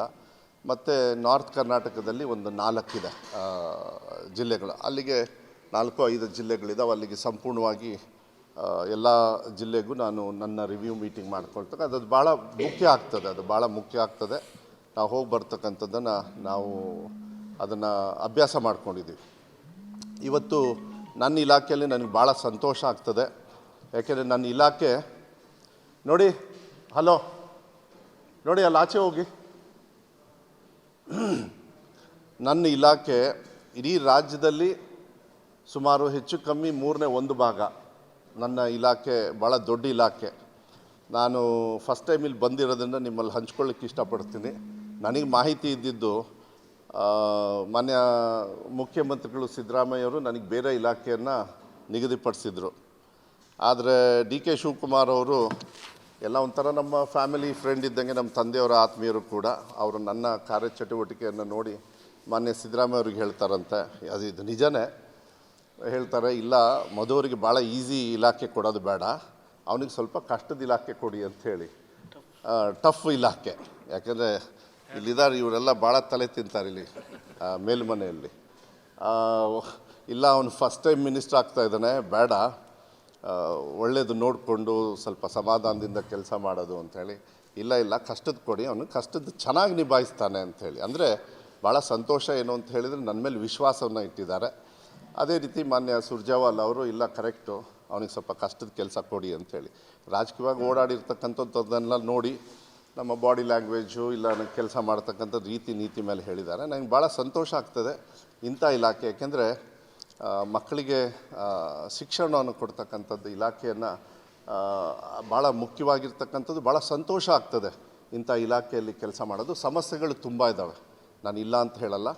ಅದು ಬಳುವಳಿಯಾಗಿ ಬಂದ್ಬಿಟ್ಟಿದೆ. ಹಿಂದೆ ಯಾರ್ಯಾರಿಗೆ ಏನು ಅಂತ ನಾನು ಏನು ಬ್ಲೇಮ್ ಮಾಡೋಕ್ಕೆ ಹೋಗೋದಿಲ್ಲ, ಯಾರಿಗೂ ಹೇಳೋದಕ್ಕೆ ಹೋಗೋದಿಲ್ಲ. ಆದರೆ ಸಮಸ್ಯೆಗಳು ತುಂಬ ಇದ್ದಾವೆ. ನನಗೆ ವಿಶ್ವಾಸ ಇದೆ, ನನ್ನ ಕೊಟ್ಟಿರ್ತಕ್ಕಂಥ ಅವಧಿಯಲ್ಲಿ ನಾನು ಸಾಕಷ್ಟು ವಿಚಾರಗಳನ್ನು ಒಂದು ಹದ್ಬಸ್ತು ಮಾಡ್ತಕ್ಕಂಥ ವಿಚಾರಗಳನ್ನು ಮಾಡ್ತೀನಿ ಅಂತ ಹೇಳಕ್ಕೆ. 76,000 ಶಾಲೆ ಕಾಲೇಜಸ್ ಇದೆ PUC ನೋಡಿದಾಗ, ಏಡೆಡ್ಡು ಸರ್ಕಾರಿ ಶಾಲೆ ಹಾಗೂ ಪ್ರೈವೇಟ್ ಶಾಲೆ. ಸೊ ಬರೀ ಏಡೆಡ್ಡು ಮತ್ತು ಸರ್ಕಾರಿ ಶಾಲೆ ಎಲ್ಲಿ ನಾವು ಖರ್ಚು ಮಾಡಿ ನಮ್ಮ ಅನುದಾನ ಕೊಡ್ತೀವಿ, ಮತ್ತು ಸರ್ಕಾರಿ ಶಾಲೆಯಲ್ಲಿ ಲೆಕ್ಕ ತೊಗೊಂಡ್ರೆ ಒಂದು 58,000 ಶಾಲೆಗಳು ಬರ್ತವೆ, 60 ಲಕ್ಷ ಮಕ್ಕಳು ಬರ್ತಾರೆ. ಎಲ್ಲ ಸೇರಿದರೆ ಸುಮಾರು 1,20,00,000 ಮಕ್ಕಳು ನನ್ನ ಇಲಾಖೆಯಲ್ಲಿ ಇರ್ತಕ್ಕಂಥದ್ದು. ಅವರಿಗೆ ಸೇವೆ ಮಾಡ್ತಕ್ಕಂಥ ಒಂದು ಭಾಗ್ಯವನ್ನು ಕೂಡ ನಮಗೆ ಕೊಟ್ಟಿದ್ದಾರೆ. ಈಗ ನಾನು ಅಧಿಕಾರವನ್ನು ತಗೊಂಡ ಮೇಲೆ ಹಂತವಾಗಿ ಕೆಲವು ವಿಚಾರಗಳನ್ನು ಸುಧಾರಣೆ ತರ್ತಕ್ಕಂಥದ್ದು ವಿಚಾರಗಳನ್ನು ಮಾಡಿದ್ದೀನಿ. ನಾನದು ಪಟ್ ಅಂತ ಹೇಳಿಬಿಡ್ತೀನಿ. ಈಗ ಭಾಳ ವಿಶೇಷವಾಗಿ 3 ಎಕ್ಸಾಮ್ ಮಾಡ್ತಕ್ಕಂಥದ್ದು ತಾವೆಲ್ಲ ನೋಡಿದ್ದೀರಿ. ಕೆಲವು ಟೀಕಾ ಟಿಪ್ಪಣಿಗಳು ಬಂದು ಮಾಧ್ಯಮದಲ್ಲಿ ಅಷ್ಟೊಂದು ಬರಲಿಲ್ಲ, ಸೋಷಿಯಲ್ ಮೀಡಿಯಾದಲ್ಲಿ ಯೂಶಲಿ ವಿರೋಧ ಪಕ್ಷದವರು ಅವ್ರ ಕೆಲಸವನ್ನು ಅವ್ರು ಮಾಡ್ತಾರೆ. ಆದರೆ ಭಾಳ ಮುಖ್ಯವಾಗಿ ಇವತ್ತಿನ ನಮ್ಮ ಶಿಕ್ಷಣ ಒಂದು ವ್ಯವಸ್ಥೆಯಲ್ಲಿ ಮಕ್ಕಳಿಗೆ ಅವಕಾಶದ ಕೊರತೆ ಇದೆ ಅಂಥೇಳಿ ನಾವು ಭಾವಿಸಿದ್ದು. ಅವಕಾಶಗಳನ್ನು ಕೊಡಬೇಕಾಗ್ತದೆ. ಅದಕ್ಕೆ ಹಿಂದೆ ಜರಿಲಿಲ್ಲ, ಟಕ್ ಅಂತ ಹೇಳಿ ಬಂದು 2 ತಿಂಗಳಿಗೆ 3 ತಿಂಗಳಿಗೆ ನಾನು ಅದನ್ನ ಅನುಷ್ಠಾನ ಮಾಡಿಬಿಟ್ಟೆ. ಯಾಕೆಂದರೆ ನಾವು ತೊಗೊಂಡಿದ್ದು ಅಧಿಕಾರಕ್ಕೆ ಬಂದಿದ್ದು ಮೇಯಲ್ಲಿರೋದ್ರಿಂದ ಜೂನ್ ಜುಲೈ ಆಗಸ್ಟಿಗೆ ನಮಗೆ ಈ ಏನು ಫೇಲ್ ಆಗಿರೋ ಸ್ಟೂಡೆಂಟು ಇಲ್ಲ ಮತ್ತೆ ಎಕ್ಸಾಮ್ ತೊಗೊಳ್ಳೋ ಸ್ಟೂಡೆಂಟಿಗೆ ಎಕ್ಸಾಮ್ ಬಂದುಬಿಡುತ್ತೆ. ನಾನು ಹಿಂದೆ ಜರಿಯೋಕ್ಕೆ ಹೋಗಲಿಲ್ಲ, ನಾನು ತೊಗೊಂಡೆ. ವಿಧಾನಸಭೆಯಲ್ಲೂ ಕೂಡ ಸಾಕಷ್ಟು ಚರ್ಚೆ ಆಯಿತು, ನಾನು ಕೂಡ ಉತ್ತರವನ್ನು ಕೊಟ್ಟೆ. ಸೆಕೆಂಡ್ ಇಯರ್ PUCಯಲ್ಲಿ ನಿಮ್ಮ ಗಮನಕ್ಕೆ ತರಲಿಕ್ಕೆ ಇಷ್ಟಪಡ್ತೀನಿ. ಸೆಕೆಂಡ್ ಇಯರ್ PUCಯಲ್ಲಿ 3ನೇ ಎಕ್ಸಾಮು 1,20,000 ಮಕ್ಕಳು ತೊಗೊಂಡು, 1,19,000, 1,20,000 ಮಕ್ಕಳು ತೊಗೊಂಡ್ರು. 1,20,000 ಮಕ್ಕಳಲ್ಲಿ 42,000 ಮಕ್ಕಳು ಪಾಸಾಗ್ತಾರೆ. ನಾನು ಯಾಕೆ ಇದನ್ನು ಹೇಳ್ತೀನಿ ಅಂದರೆ, ನಾನು ಏನಾದರೂ ಆ ಕೆಲಸವನ್ನು ಮಾಡಿಲ್ಲ ಅಂದಿದ್ರೆ ಈ 1,00,000 ಮಕ್ಕಳು ಆ ವರ್ಷಕ್ಕೆ ಮತ್ತೆ ಕಾಲೇಜಿಗೆ ಹೋಗೋದಿಲ್ಲ. ಅವರು ಡ್ರಾಪ್ಔಟ್ಸ್ ಕಂಟಿನ್ಯೂ ಆಗುತ್ತೆ, ಅವ್ರಿಗೆ ಅವಕಾಶಗಳು ಕೊರತಾ ಇರ್ತದೆ. ಅದೇ ಈ 42,000 ಮಕ್ಕಳು ಪಾಸಾಗಿರೋದ್ರಿಂದ ಅದೇ ವರ್ಷಕ್ಕೆ ಅವ್ರ ಹೈಯರ್ ಎಜುಕೇಷನ್ನೋ ಇಲ್ಲ ಮುಂದುವರಿಸ್ತಕ್ಕಂಥದ್ದು ಡಿಪ್ಲೊಮೊ ಅವ್ರು ಏನು ಬೇಕಾದ್ರೆ ತೊಗೊಳ್ತಕ್ಕಂಥ ವ್ಯವಸ್ಥೆಯನ್ನು ಇವತ್ತು ನಾವು ಮಾಡಿಕೊಟ್ಟಿರೋದು ನನಗೆ ಭಾಳ ಹೆಮ್ಮೆ ಇದೆ. ಅದು ಸಕ್ಸಸ್ ಆಗಿದೆ. ಅದನ್ನು ಇಮಿಡಿಯೇಟಾಗಿ ನಾವು 10th ಸ್ಟ್ಯಾಂಡರ್ಡ್ಗೂ ಕೂಡ ಇಂಪ್ಲಿಮೆಂಟ್ ಮಾಡಿದ್ವಿ. ಮುಂಚೆ ಏನಿರೋದು ನೀರು ಕೊಡು,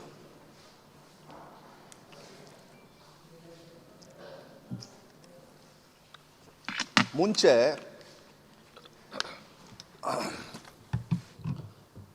SSLCಯಲ್ಲಿ ಸಪ್ಲಿಮೆಂಟ್ರಿ ಅಂತ ಕರೆಯೋರು. ಸಪ್ಲಿಮೆಂಟ್ರಿ ಅಂದರೆ ಅವ್ರ ಮಾರ್ಕ್ಸ್ ಕಾರ್ಡಲ್ಲಿ ಸಪ್ಲಿಮೆಂಟ್ರಿ ಅಂದರೆ ಸಪ್ಲಿಮೆಂಟ್ರಿಯಿಂದ ಫೇಲ್ ಆಗಿದ್ದಾನೆ, ಅದು ಬರಬಾರ್ದು. ಮಕ್ಕಳಿಗೆ ಫೇಲ್ ಆಗಿರೋದು ಅದು ತೋರಿಸಲೇಬಾರ್ದು. ಅವಕಾಶಗಳು, ಈಗ ನೀವು ಲಾಂಗ್ ಜಂಪ್ ಮಾಡ್ತೀರಾ, ಒಂದೇ ಜಂಪಿಗೆ ಕಳಿಸ್ಬಿಡ್ತೀರಾ, 2ನೇದು ಕೊಡ್ತೀರಾ, 3ನೇ ಅವಕಾಶ ಕೊಡ್ತೀರಾ. ಅವ್ರಿಗೆ ಆ ಚಾಲೆಂಜಸ್ ಇರ್ತದೆ, ಅವ್ರ ಹತ್ರ ಟ್ಯಾಲೆಂಟ್ ಇರ್ತದೆ. ನಾವೀಗ ಮಾಡ್ತಾ ಇರೋದು ಸಪ್ಲಿಮೆಂಟ್ರಿ ಅಂತ ಮಾಡೋದಿಲ್ಲ. 3 ಬೋರ್ಡ್ ಎಕ್ಸಾಮ್, ಫಸ್ಟ್ ಮಾತ್ರ ಕಂಪಲ್ಸರಿ, 10th ಸ್ಟ್ಯಾಂಡರ್ಡ್ಗೂ ಅಷ್ಟೇ, 12th ಸ್ಟ್ಯಾಂಡರ್ಡ್ ಅಂದರೆ PUCಗೂ ಅಷ್ಟೇ. ಸೆಕೆಂಡ್ ಏನಾದ್ರು ಬೇಕು ಅಂದರೆ ಜಾಸ್ತಿ ಮಾರ್ಕ್ಸ್ ತೊಗೊಳಕ್ಕೆ ಅವ್ರಿಗೆ ಆಸೆ ಇರುತ್ತೆ, ಯಾವುದೋ ಕಾರಣಾಂತರದಿಂದ ಒಂದು ದಿವಸ ಬ್ಯಾಡ್ ಡೇ ಎಲ್ಲರಿಗೂ ಇರ್ತದೆ, ಏನು ಮಾಡೋಕ್ಕಾಗಲ್ಲ. ಆದರೆ ಅವ್ರು ಮತ್ತೆ ಹೆಚ್ಚಿಕೊಳ್ಳೋದಕ್ಕೆ ಅವ್ರಿಗೆ ಅವಕಾಶವನ್ನು ಕೊಡಬೇಕು ಅಂಥೇಳಿ ಇವತ್ತು ನಾವು ಈ ಸಿಸ್ಟಮ್ನ ಮಾಡಿ ಬೋರ್ಡ್ ಎಕ್ಸಾಮಲ್ಲಿ ಅದು ಪಾಸ್ ಅವ್ರು ಏನಿದೆ ಅದು ರೆಗ್ಯುಲರ್ ಬರ್ತದೆ. ಸಪ್ಲಿಮೆಂಟ್ರಿ ಅಂಥೇಳಿ ನಾವು ಹಾಕೋದೇ ಇಲ್ಲ ಮಕ್ಕಳಿಗೆ. ನನಗೆ ಅದು ಭಾಳ ಹೆಮ್ಮೆ ಇದೆ. ಈ ಸತಿ ಫಾರ್ ದ ಫಸ್ಟ್ ಟೈಮ್ ಆಗಲೇ ಟೈಮ್ ಟೇಬಲ್ ಕೂಡ ನಾವು ಘೋಷಣೆ ಮಾಡಿದ್ವಿ. 10th ಸ್ಟ್ಯಾಂಡರ್ಡ್ದು ಅಷ್ಟೇ, PUCದು ಕೂಡ ಘೋಷಣೆ ಮಾಡಿ ಅದನ್ನು ಅನುಷ್ಠಾನಕ್ಕೆ ಬಿಟ್ಟಿದ್ದೀವಿ. ಸ್ವಲ್ಪ ಟೀಚರ್ಸಿಗೆ ನಾನು ಹೇಳ್ತೀನಿ, ಪ್ರೆಷರ್ ಆಗ್ತದೆ, ಸ್ವಲ್ಪ ಆಗ್ತದೆ, ಏನು ತುಂಬ ಏನಲ್ಲ. ಬಿಕಾಸ್ ಎಲ್ಲರೂ ಸೆಕೆಂಡ್ ಎಕ್ಸಾಮ್ ತೊಗೊಳ್ಳಲ್ಲ, ಎಲ್ಲರೂ ಥರ್ಡ್ ಎಕ್ಸಾಮ್ ತೊಗೊಳ್ಳೋದಿಲ್ಲ. ಭಾಳ ಮಾರ್ಜಿನಲ್, ಭಾಳ ಕಮ್ಮಿ ಜನರು ಮಾತ್ರ ಫೇಲ್ ಆಗಿರೋರು, ಇಲ್ಲಾಂದರೆ ಜಾಸ್ತಿ ಮಾರ್ಕ್ಸ್ ತೊಗೊಳ್ಳೋದಕ್ಕೆ. ಇದು it's a very progressive thinking. ಇದನ್ನು ಮಾಡ್ತಕ್ಕಂಥದ್ದು ನಾವು ವ್ಯವಸ್ಥೆ ಮಾಡಿದ್ವಿ. ಆಮೇಲೆ ನಾನು ಪ್ರಣಾಳಿಕೆಯ ಉಪಾಧ್ಯಕ್ಷ, 2023ರ ಪ್ರಣಾಳಿಕೆಯ ಉಪಾಧ್ಯಕ್ಷ. ಅದರೊಳಗೆ ನಾವು ಪಠ್ಯಪುಸ್ತಕದ ಪರಿಷ್ಕರಣೆ ಮಾಡ್ತೀವಿ ಅಂತೇಳಿ ಹೇಳಿದ್ವಿ. ವಿಧಾನಸಭೆಯಲ್ಲೂ ಕೂಡ BJPಯವರು ಭಾಳ ಹಾರಾಡಿದರು, ನಿಮಗೆಲ್ಲ ಗೊತ್ತಿದೆ. ನಾನು ಹಿಂದೆ ಮುಂದೆ ನೋಡೋಕ್ಕೆ ಹೋಗಲೇ ಇಲ್ಲ. ನಾನು ಬಂದು ಫಸ್ಟ್ ನನ್ನ ಸಿಗ್ನೇಚರ್ ಮಾಡಿದ್ದೆ ಪಠ್ಯಪುಸ್ತಕದ ಪರಿಷ್ಕರಣೆಯನ್ನು ಮಾಡಲೇಬೇಕು ಅಂತೇಳಿ. ಪಠ್ಯಪುಸ್ತಕದ ಪರಿಷ್ಕರಣೆ ಮಾಡಿ ಮುಗಿಸಾಯಿತು. ಯಾಕೆ ಮಾಡಿದ್ವಿ ಅಂದರೆ, ಇದು ಯಾವುದೋ ಪಕ್ಷದ ವಿರುದ್ಧವಾಗಿ ಇಲ್ಲ ಯಾವುದೋ ಪಕ್ಷದ ಪರವಾಗಲ್ಲ. ಅದು ಏನಿದ್ರೂ ಮಕ್ಕಳ ಪರವಾಗಿ, ಮಕ್ಕಳಿಗೆ ಏನು ಅವಶ್ಯಕತೆ ಇದೆ ಅದನ್ನು ಮಾತ್ರ ಅವರಿಗೆ ಒದಗಿಸ್ತಕ್ಕಂಥ, ಕಲಿಕೆಯಲ್ಲಿ ಒದಗಿಸ್ತಕ್ಕಂಥ ವ್ಯವಸ್ಥೆಯನ್ನು ನಾವು ಮಾಡಿ ಮುಗಿಸಿರ್ತಕ್ಕಂಥದ್ದು. ಪ್ರಣಾಳಿಕೆಯಲ್ಲಿ ಇನ್ನೂ ಬೇಕಾದಷ್ಟು ಮಾಡಿದ್ವಿ, ಅದ್ರ ಬಗ್ಗೆನೂ ನಾನು ಮಾತಾಡ್ತೀನಿ. ಅದ್ರ ಜೊತೆಗೆ BJPಯವ್ರು ಹೇಳ್ತಾರೆ ಏನಂತ, ಇಲ್ಲ ಇವ್ರ ಹತ್ರ ಹಣ ಇಲ್ಲ ಅಂತ ಹೇಳಿ. ನೀವೆಲ್ಲ ಹೇಳಿದಿರಿ ಎಲ್ಲ, ನೀವು ಮೋಸ್ಟ್ಲಿ ಈಗ ದಿನೇಶ್ ಗುಂಡೂರಾವ್ ಅವ್ರಿಗೂ ಕೂಡ ನೀವು ಪ್ರಶ್ನೆ ಹಾಕಿದ್ದು ಹೆಚ್ಚು ಕಮ್ಮಿ ಅದೇ. ಒಂದು ಅರ್ಥ ಮಾಡ್ಕೊಳ್ಬೇಕಾಗತ್ತೆ, ಮುಂಚೆ ಒಂದು ಮೊಟ್ಟೆ ಕೊಡ್ತಾಯಿದ್ರು. ಪೌಷ್ಟಿಕತೆ ಭಾಳ ಮುಖ್ಯ ನಮ್ಮಂಥ ದೇಶದಲ್ಲಿ, ನಮ್ಮ ರಾಜ್ಯದಲ್ಲಿ ಪೌಷ್ಟಿಕತೆ ಫ್ರೀ ಊಟ ಕೊಟ್ಟಾಗ ಮಕ್ಕಳು ಕೆಲವರು ಬಡವರು ಬರ್ತಾರೆ. ಆ ಬಡತನ ಜೊತೆಗೆ ಓದ್ರ ಜೊತೆಗೆ ಅವ್ರಿಗೆ ಊಟವನ್ನು ಕೊಡ್ತಕ್ಕಂಥದ್ದು ಮಿಡ್ ಡೇ ಮೀಲ್ಸು ಇದೆಲ್ಲ ಏನಿದೆ. ಮುಂಚೆ ಒಂದು ಮೊಟ್ಟೆ ಕೊಡ್ತಾಯಿದ್ರು, 8ನೇ ಕ್ಲಾಸ್ವರೆಗೂ ಮಾತ್ರ ಕೊಡ್ತಾಯಿದ್ರು. ಈಗ ನಾವು ಅದನ್ನು 10ನೇ ಕ್ಲಾಸ್ವರೆಗೂ ಮಾಡಿ ಒಂದು ಮೊಟ್ಟೆ ಬೇಡ 2 ಮೊಟ್ಟೆಯನ್ನು ಇವತ್ತು ಕೊಡ್ತಕ್ಕಂಥ ವ್ಯವಸ್ಥೆನ ವಾರದಲ್ಲಿ ನಾವು ಮಾಡ್ತಾಯಿದ್ದೀವಿ. ಮೊಟ್ಟೆ ತಿಂದೇ ಇಲ್ದವರು ಚಿಕ್ಕೀಸ್ ಅದನ್ನು ಕೂಡ. ಬೆಳಗ್ಗೆ ಕ್ಷೀರಭಾಗ್ಯ ದಿನ 6 ದಿವಸನೂ ಬೆಳಗ್ಗೆ ಅವರಿಗೆ ಹಾಲು ಕೊಡ್ತಕ್ಕಂಥದ್ದು. ಮತ್ತು ಇನ್ನೊಂದು 10 ದಿವಸ ಇಲ್ಲ 15 ದಿವಸ ಮಾನ್ಯ ಮುಖ್ಯಮಂತ್ರಿಗಳು ಯಾವಾಗ ಟೈಮ್ ಕೊಡ್ತಾರೆ, ಬೆಳಗ್ಗೆ ಅವರಿಗೆ ಪೌಷ್ಟಿಕತೆಗೆ ರಾಗಿ ಮಾಲ್ಟ್ ಮಿಕ್ಸ್ ಮಾಡಿ ಒಂದು ಪೌಡರ್ ಇದೆ ಅವ್ರಿಗೆ, ಅಂದರೆ ಪೌಷ್ಟಿಕತೆ ಇನ್ನೂ ಜಾಸ್ತಿ ಆಗ್ತದೆ. ಅದನ್ನು ಬೇಕಾದ್ರೆ ನೀವು ಕುಡಿಬೋದು, ತುಂಬ ಚೆನ್ನಾಗಿದೆ. ಅದನ್ನು ನಿಮ್ಮ ಮೈಸೂರು CFTRA ಇಂದ ನಂಗೆ ಕ್ಲಿಯರೆನ್ಸ್ ಬರಬೇಕಾಯಿತು. 2 ಡೇಸ್ ಬ್ಯಾಕ್ 3 ಡೇಸ್ ಬ್ಯಾಕ್ ಬಂದಿದೆ. ಅದನ್ನು ಕೂಡ ಈ ವಿಧಾನಸಭೆ ನಡೀತಕ್ಕಂಥ ಅಧಿವೇಶನದಲ್ಲಿ ನಾವು ಅದನ್ನು ಕೂಡ ಇಡೀ ರಾಜ್ಯದಲ್ಲಿ ಎಲ್ಲ ಸರ್ಕಾರಿ ಅನುದಾನಿತ ಶಾಲೆಗಳಿಗೆ ಮಕ್ಕಳಿಗೆ ಕೊಡ್ತಕ್ಕಂಥ ವ್ಯವಸ್ಥೆನೂ ಕೂಡ ನಾವು ಅದನ್ನು ಮಾಡ್ತಾಯಿದ್ದೀವಿ. ವಾರದಲ್ಲಿ 3 ದಿವಸ, ಅದು 2 ದಿವಸ ಮೊಟ್ಟೆ, 3 ದಿವಸ ಈ ರಾಗಿ ಮಾಲ್ಟ್ ಕೊಡ್ತಕ್ಕಂಥದ್ದು ವ್ಯವಸ್ಥೆನ ನಾವು ಮಾಡ್ತೀವಿ. ಇದ್ರ ಜೊತೆಗೆ ನನ್ನ ಇಲಾಖೆಯಲ್ಲಿ ಶಿಕ್ಷಕರ ರೆಡಿ ಮಿಕ್ಸ್ ಪೌಡರ್ ಅದು ಈಗ ಹಾಲಿಗೆ ಪೌಡ್ರ್ ಹಾಕೋದು. ಈಗ ನಾವು ಹೆಂಗೆ ಬೋರ್ವಿಟ ಹಾಕ್ತೀವಲ್ಲ ಅದೇ ರೀತಿ ಅದು ಸ್ವಲ್ಪ ಮಕ್ಕಳಿಗೆ ಹೆಲ್ಪ್ ಆಗ್ತದೆ, ಪೌಷ್ಟಿಕತೆಗೆ ತುಂಬ ಹೆಲ್ಪ್ ಆಗ್ತದೆ. ಅಟ್ ಎ ಟೈಮ್ ಎಲ್ಲ ಕಡೆನೂ ಸೇಮ್ ಕ್ಷೀರಭಾಗ್ಯ ಎಲ್ಲಿದೆಯಲ್ಲ ಆ ಕ್ಷೀರಭಾಗ್ಯಕ್ಕೆ ಪೌಡ್ರ್ ಹಾಕಿ ಕೊಟ್ಟುಬಿಡೋದು ಅಷ್ಟೇ. ಅದನ್ನು ಅವ್ರ ಪೌಷ್ಟಿಕತೆಗೆ ಓಕೆನಾ. ಅದನ್ನು ನಾನು ಹೇಳ್ತೀನಿ ಡೀಟೇಲ್ಸ್ ನಿಮಗೆ ಮುಂದೆ ಲಾಂಚ್ ಆದಾಗ ನಿಮಗೆ ಗೊತ್ತಾಗ್ತದೆ. ಯಾಕೆಂದರೆ ನಾವು ಡೈರೆಕ್ಟಾಗಿ ಮಾಡ್ಬೋದಾಗಿತ್ತು, ಆದರೆ ಊಟದ ವಿಚಾರದಲ್ಲಿ ಸ್ವಲ್ಪ ನಾನು ಕೇರ್ಫುಲ್ಲು. ಮಕ್ಕಳ ವಿಚಾರದಲ್ಲಿ ನಾವು ಮನಸ್ಸಿಗೆ ಬಂದಂಗೆ ಮಾಡೋದಕ್ಕಾಗೋದಿಲ್ಲ. ಅದಕ್ಕೆ CFTRA ಇಂದ ನಿಮ್ಮ ಮೈಸೂರಲ್ಲೇ ಇದೆಯಲ್ಲ ಅಲ್ಲಿಂದನೇ ಪರ್ಮಿಷನ್ ತೊಗೊಂಡು, ಯೂಶಲಿ ಯಾರೂ ಕೇಳೋದಕ್ಕೆ ಹೋಗೋದಿಲ್ಲ, ಬಟ್ ನಾನು ಸ್ವಲ್ಪ ಸೇಫ್ಟಿ ಇರಬೇಕು ಮಕ್ಕಳ ವಿಚಾರದಲ್ಲಿ. I can't take that risk. I need professional approach ಇರಬೇಕು, ಡಿಸಿಷನ್ಸ್ ಚೆನ್ನಾಗಿರಬೇಕು ಅಂಥೇಳಿ ನಾವು ತೊಗೊಂಡು ಈಗಾಗಲೇ ಆಯಿತು. 3 ಡೇಸ್ ಬ್ಯಾಕ್ ಬಂತು ನನಗೆ. I got it tested in CFTR for permission. Can we give this to children's? They said yes, you can give it, it's very good ಅಂತ ಹೇಳಿ ಈಗ ಕೊಡ್ತಾ ಇದ್ದೀವಿ. ಅದನ್ನು ಅಂದರೆ ಲಾಂಚ್ ಮಾಡ್ತೀವಿ ಇನ್ನೊಂದು 10 ಡೇಸಲ್ಲಿ. ಬಿಕಾಸ್ ಎಲ್ಲ ಕಡೆಯೂ ಸ್ಪ್ರೆಡ್ ಆಗಬೇಕಲ್ಲ, ಅದು ಎಲ್ಲ ಕಡೆಯೂ ಹೋಗಿ ರೆಡಿ ಇರಬೇಕು. ಒಂದೇ ದಿವಸ ಲಾಂಚ್ ಮಾಡ್ತಕ್ಕಂಥ ವ್ಯವಸ್ಥೆನ ಮಾಡ್ತೀವಿ. ಅದ್ರ ಜೊತೆಗೆ ಭಾಳ ಮುಖ್ಯವಾಗಿ ಅದೆಲ್ಲ ನಾವು ಇದನ್ನು ಮಾಡ್ಕೊಂಡಿದ್ದೀವಿ, ಏನು ಔಟ್ಸೋರ್ಸ್ ಮಾಡಿ ಈಗ ಅದಕ್ಕೆ ಬರ್ತೀನಿ ನಾನು. CSR ಫಂಡ್ ಮೂಲಕ ನಾವು ಮಾಡ್ತೀವಿ. ಯಾಕೆಂದರೆ ನಮಗೆ ಅದು ಹೆಲ್ಪ್ ಆಗ್ತದೆ. ಈಗ ಒಂದು ಮೊಟ್ಟೆ ಜಾಸ್ತಿ ಮಾಡಿದರೆ ನೀವು ನಂಬಲ್ಲ, 160 ಕೋಟಿ ಜಾಸ್ತಿ ಆಗುತ್ತೆ ಒಂದು ಮೊಟ್ಟೆಗೆ. ಯಾಕೆಂದರೆ ವಾರದಲ್ಲಿ 2 ಮೊಟ್ಟೆ ಕೊಡಬೇಕಂದ್ರೆ ಒಂದು ಮಗುಗೆ 60 ಲಕ್ಷ ಮೊಟ್ಟೆ, ವಾರದಲ್ಲಿ 1 ಕೋಟಿ 10 ಲಕ್ಷ 70 ಲಕ್ಷ ಮೊಟ್ಟೆ, 7 ಕೋಟಿ ಖರ್ಚಾಗುತ್ತೆ. ಅದು ಲೆಕ್ಕ ಹಾಕಿ ಸಿಕ್ಕಾಪಡೆ ಜಾಸ್ತಿ. ಅದೇ ರೀತಿ ನಾನೇನು ಮಾಡ್ತಾಯಿದ್ದೀನಿ, ನನ್ನ ಶಿಕ್ಷಣ ಇಲಾಖೆಗೆ CSR ಹೆಲ್ಪನ್ನು ನಾವು ಜಾಸ್ತಿ ತೊಗೊಳ್ತೇವೆ. ಅದ್ರ ಬಗ್ಗೆ ಭಾಳ ಮುಖ್ಯವಾಗಿ ನಿಮ್ಮ ಹತ್ರ ಚರ್ಚೆ ಮಾಡಲಿಕ್ಕೆ ನಾನು ಇಷ್ಟಪಡ್ತೀನಿ. ಈಗ ನಾನು ಶಿಕ್ಷಣ ಸಚಿವನ ಆದಮೇಲೆ ನಿಮಗೆಲ್ಲ ಗೊತ್ತಿದೆ, ಸುಮಾರು 53,000 ಶಿಕ್ಷಕರ ಕೊರತೆ ಇದೆ. ನಾವು ಮ್ಯಾನೇಜ್ ಮಾಡ್ತಾ ಇರೋದು ಬರೀ ಅತಿಥಿ ಶಿಕ್ಷಕರಲ್ಲೇ 50,000 ಕೂಡ. ಈ ಸತಿ 43,000 ಅತಿಥಿ ಶಿಕ್ಷಕರನ್ನು ತೊಗೊಂಡ್ವಿ ಪಾಠ ಹೇಳ್ಕೊಡೋದಕ್ಕೆ. But that's not a permanent solution. Permanent solution you have to take permanent teachers. ನಾವು ಬಂದ ಮೇಲೆ 12,500 13,000 ನಮಗೆ ಪರ್ಮಿಷನ್ ಸಿಕ್ಕಿರೋದು. ಕೋರ್ಟಲ್ಲಿ ಸ್ವಲ್ಪ ಕೆಲವು ತಡೆ ಆಜ್ಞೆ ಬಂದಿರೋದ್ರಿಂದ 12,500 ಟೀಚರ್ಸು ಈಗ ರಿಕ್ರೂಟ್ಮೆಂಟ್ ಆಗಿ ಆರ್ಡರ್ ಕೊಟ್ಟು ಈಗಾಗಲೇ ಅವರು ಟೀಚಿಂಗು ಕೂಡ ಮಾಡ್ತಾಯಿದ್ದಾರೆ. ಮತ್ತೆ ಕೆಲವು ಸುಪ್ರೀಂ ಕೋರ್ಟ್ ಅಡಚಣೆ ಬಂದಿತ್ತು, ಅದನ್ನು ಕೂಡ ನಿಭಾಯಿಸಿ ಈಗಾಗಲೇ ಟೀಚರ್ಸು ಅವರು ಕೆಲಸವನ್ನು ಮಾಡ್ತಾಯಿದ್ದಾರೆ. ಮಾನ್ಯ ಮುಖ್ಯಮಂತ್ರಿಗಳಿಗೆ ಮತ್ತೆ ಈ ಸತಿನೂ ಕೂಡ ಅಲೋಕೇಶನ್ಗೆ ಕೇಳಿದ್ದೀನಿ, ಇನ್ನೊಂದು 20,000 ಕೊಡಿ ಅಂತ ಕೇಳಿದ್ದೀನಿ. ಬಟ್ 20,000 ಕೊಡದೇ ಇರ್ಬೋದು, ಒಂದು 10,000 ಅಂತೂ ನನಗೆ ಕೊಡ್ತಾರೆ. ಏಕೆಂದರೆ ಹಂತ ಒಂದೇ ಸತಿಗೆ ನಾನು ಆರ್ಥಿಕ ಇಲಾಖೆಯ ವಿಚಾರಗಳನ್ನು ಥಿಂಕ್ ಮಾಡಿ ನಾವು ಮಾಡಬೇಕು. ಯಾಕೆಂದರೆ 12,000 ಮತ್ತು ಇವಾಗ ನನಗೆ ಇನ್ನೊಂದು 10,000 ಕೊಟ್ರೇನು ಪರ್ಮನೆಂಟ್ ಟೀಚರ್ಸ್ ಬೇಕಾಗ್ತದೆ. ಇಲ್ಲಾಂದರೆ ಭಾಳ ಪ್ರಾಬ್ಲಮ್ ಆಗುತ್ತೆ ನನಗೆ. ಅದನ್ನು ಮಾನ್ಯ ಮುಖ್ಯಮಂತ್ರಿಗಳು ಕೊಡೋದಕ್ಕೆ ಅವರು ಒಪ್ಕೊಳ್ತಾರೆ. ಈ ಬಜೆಟಲ್ಲಿ ಅಲೋಕೇಶನ್ನು ಕೂಡ ಕೊಡ್ತಾರೆ ಅಂತಕ್ಕಂಥದ್ದು ವಿಶ್ವಾಸ ಇದೆ. ಅದ್ರ ಜೊತೆಗೆ ನಮಗೆ ಒಂದು ಸಕ್ಸಸ್ಫುಲ್ ಫಾರ್ಮುಲಾ ಇದೆ. ಮಕ್ಕಳು ಸರ್ಕಾರಿ ಶಾಲೆಯಿಂದ ದೂರ ಉಳಿತಾ ಇದ್ದಾರೆ. ಅದನ್ನು ಯಾವ ರೀತಿ ನಾವು ಸ್ಟಾಪ್ ಮಾಡಬೇಕಂದ್ರೆ, ಉದಾಹರಣೆ ನಾನು ನಿಮಗೆ ಹೇಳಿದೆ, ಅವರಿಗೆ ಸೆಕೆಂಡ್ ಚಾನ್ಸ್ ಕೊಡಬೇಕು. ಮೊಟ್ಟೆ ನಾವು ಯಾಕೆ ಕೊಡ್ತೀವಿ ಅಂದರೆ ಅವರಿಗೆ ಪೌಷ್ಟಿಕತೆ, ಮತ್ತು ಇದೆಲ್ಲದೂ ಕೂಡ ಅವರಿಗೆ ಫ್ರೀ ಬುಕ್ಸ್ ಕೊಡ್ತಾಯಿದ್ದೀವಿ. ಬುಕ್ಸು ಕೂಡ ಈ ಸತಿ ಡಿವೈಡ್ ಮಾಡಿದ್ವಿ. ಯಾಕೆಂದರೆ ನೀವೆಲ್ಲ ಮಾಧ್ಯಮದಲ್ಲಿ ಹಾಕಿದ್ರಿ, ಬುಕ್ಕು ಹೊರೆ ಜಾಸ್ತಿ, ಯಾವಾಗ ಶಿಕ್ಷಣ ಇಲಾಖೆ ಇದ್ರ ಬಗ್ಗೆ ಚಿಂತನೆ ಮಾಡುತ್ತೆ ಅಂತೇಳಿ ನೀವೆಲ್ಲ ಬರೆದಿದ್ರಿ, ನೀವೆಲ್ಲ ನೋಡಿದಿರಿ. ಈಗ ನಾವೇನು ಮಾಡಿದ್ದೀವಿ, ಅದನ್ನು ಹಾಫ್ ಸೈಜ್ ಮಾಡಿಬಿಟ್ಟಿದ್ದೀವಿ. First half, second half. First half ಮಾತ್ರ ತರ್ತಾರೆ, ಸೆಕೆಂಡ್ ಹಾಫ್ ತರೋಂಗಿಲ್ಲ. ಅನ್ಲೆಸ್ ಟೀಚರ್ ಹೇಳಿದಾಗ ಮಾತ್ರ ಸೆಕೆಂಡ್ ಹಾಫ್ ತರ್ತಾರೆ. ಮೋಸ್ಟ್ಲಿ ನೆಕ್ಸ್ಟ್ ಇಯರಿಗೆ ನೋಟ್ ಬುಕ್ ಬದಲು ನೋಟ್ ಶೀಟ್ ಅಂತಕ್ಕಂಥ ಒಂದು ಸಿಸ್ಟಮ್ನ ತರ್ತಾಯಿದ್ದೀವಿ. ಅವಾಗ ಏನಾಗುತ್ತೆ, ನೋಟ್ಬುಕ್ ಇಷ್ಟಿರೋದು ಬರೀ ನೋಟ್ ಶೀಟು ದಿನ ತೊಗೊಂಡು ಹೋಗ್ತಕ್ಕಂಥ, ಅದು ಮೋಸ್ಟ್ಲಿ ನೆಕ್ಸ್ಟ್ ಇಯರ್ ಅದು ನಾವು ಕೊಡೋಲ್ಲ, ಫ್ರೀ ಕೊಡೋಲ್ಲ, ಅವ್ರಿಗೊಂದು ಸಿಸ್ಟಮ್ ಯಾವ ರೀತಿ ನೀವು ಬರಬೇಕು ಅಂಥೇಳಿ ಹೇಳ್ತೀವಿ. ಅದನ್ನು ಮುಂದಿನ ವರ್ಷ ಅದನ್ನು ನಾವು ಹೇಳ್ತೀವಿ ಅದನ್ನು ಹೇಗೆ ಅಂಥೇಳಿ. ಬಟ್ ಒಂದು ಭಾಳ ಮುಖ್ಯವಾಗಿ ಒಂದು ಸಕ್ಸಸ್ ನಮ್ಮಿದ್ರೊಳಗೆ ಆಗ್ತಾ ಇರೋದೇನೆಂದರೆ, ಕರ್ನಾಟಕ ಪಬ್ಲಿಕ್ ಶಾಲೆಗಳು ಡಿಮಾಂಡ್ ಜಾಸ್ತಿ ಇದೆ. ಕೆಲವು ಶಾಲೆಗಳಲ್ಲಿ ಸುಮಾರು 400% ಅಡ್ಮಿಷನ್ಸು ಜಾಸ್ತಿ ಆಗಿದೆ ಕೆಲವು ಶಾಲೆಗಳಲ್ಲಿ. ಯಾಕೆಂದರೆ ಅದು ಇಟ್ಸ್ ಅ ಬೈಲಿಂಗ್ವಲ್ ಶಾಲೆ, ಮತ್ತು 1ನೇ ಕ್ಲಾಸಿಂದ 12ನೇ ಕ್ಲಾಸ್ವರೆಗೂ ಅದೇ ಪ್ರಿಮಿಸಸ್ಸು, ಇಲ್ಲಾಂದರೆ ಒಂದು 100 ಮೀಟರ್ಸು 200 ಮೀಟರ್ಸ್ ಒಳಗೆ PUC ಇರ್ತದೆ. ಅದರಿಂದ ಏನಾಗ್ತದೆ ಅಂದರೆ, ಅಲ್ಲಿ ನಿಮಗೆ ಶಿಕ್ಷಕರ ಕಂಪ್ಲೀಟ್ ಇರ್ತದೆ, ಒಳ್ಳೆ ಬಿಲ್ಡಿಂಗ್ ಇರ್ತದೆ, ಸಂಗೀತ ಟೀಚರ್, ಈಗ ನಾವು ಸಂಗೀತ ಟೀಚರು ಮತ್ತು ಆರ್ಟ್ ಟೀಚರು ಕೂಡ ಆ ಶಾಲೆಗಳಲ್ಲಿ ಕೊಡ್ತಕ್ಕಂಥದ್ದು ವ್ಯವಸ್ಥೆನ ನಾವು ಮಾಡ್ತಾಯಿದ್ದೀವಿ. ಆಮೇಲೆ ಏನಾಗ್ತದೆ, ಮಕ್ಕಳು ಇನ್ನೊಂದು ಡ್ರಾಪ್ ಔಟ್ ಆಗೋದಕ್ಕೆ ಕೆಲವರು ಇಂಗ್ಲೀಷ್ ಮೀಡಿಯಮಿಗೆ ಕೊಟ್ಟೋಗ್ಬಿಡ್ತಾರೆ, ಇಲ್ಲ ಸರ್ಕಾರದಲ್ಲಿ ನಮ್ಮ ಊರಲ್ಲಿ ಕನ್ನಡ ಮೀಡಿಯಮ್ ಮಾತ್ರ ಇದೆ ಅಂಥೇಳಿ. ನಾವು ಯಾವುದು ತಗೊಳ್ಳಿ ಅಂತ ಹೇಳೋದಕ್ಕಾಗಲ್ಲ, ಕನ್ನಡನ ಕಡ್ಡಾಯವಾಗಿ ಇಟ್ಟುಬಿಡ್ತೀವಿ. ಅದನ್ನು ಯಾವುದೇ ಕಾರಣಕ್ಕೂ ನಾವು ಬದಲಾವಣೆ ಮಾಡೋದಿಲ್ಲ. ಆಪ್ಷನ್ಸ್ ನಾವು ಪೇರೆಂಟ್ಸಿಗೆ ಕೊಡಲಿಲ್ಲ ಅಂತ ಹೇಳಿದರೆ ಸ್ವಾಭಾವಿಕವಾಗಿ ಸರ್ಕಾರಿ ಶಾಲೆಯಿಂದ ಆಚೆ ಹೋಗಿಬಿಡ್ತಾರೆ. ನೀವು ಎಷ್ಟೇ ಬಿಲ್ಡಿಂಗ್ ಕಟ್ಟಿ, ನೀವು ಎಷ್ಟೇ ವ್ಯವಸ್ಥೆ ಕೊಡಿ, ಎಷ್ಟೇ ಟೀಚರ್. ಆಮೇಲೆ ಒಂದೊಂದು ತಿಳ್ಕೊಳ್ಬೇಕು, ಶಿಕ್ಷಣ ಇಲಾಖೆಯ ಟೀಚರ್ಸ್ ಏನಿದ್ದಾರೆ, ದೇ ಆರ್ 100% ಮೆರಿಟ್ ಬೇಸ್ಡ್. ಅವ್ರು ಯಾರೇ ಇನ್ಫ್ಲೂಯೆನ್ಸಲ್ಲಿ ಬಂದಿರಲ್ಲ, ಅವರೆಲ್ಲ 100% ಮೆರಿಟ್ ಬೇಸ್ಡು. ಆದರೆ ಅವ್ರನ್ನ ಸಂಪೂರ್ಣವಾಗಿ ಉಪಯೋಗ ಮಾಡ್ಕೊಳ್ಳೋದ್ರಲ್ಲಿ ಸರ್ಕಾರ ನಾವೆಲ್ಲೋ ಹಿಂದೆ ಇದ್ದೀವಿ ಅಂತಕ್ಕಂಥದ್ದು ಒಂದು ಭಾವನೆ. ಅದನ್ನ ಸಂಪೂರ್ಣವಾಗಿ ಉಪಯೋಗ ಮಾಡ್ಕೊಳ್ಬೇಕಂದ್ರೆ ಸ್ಟೂಡೆಂಟ್ಸು ಮಕ್ಕಳ ಸಂಖ್ಯೆ ಜಾಸ್ತಿ ಮಾಡಬೇಕು.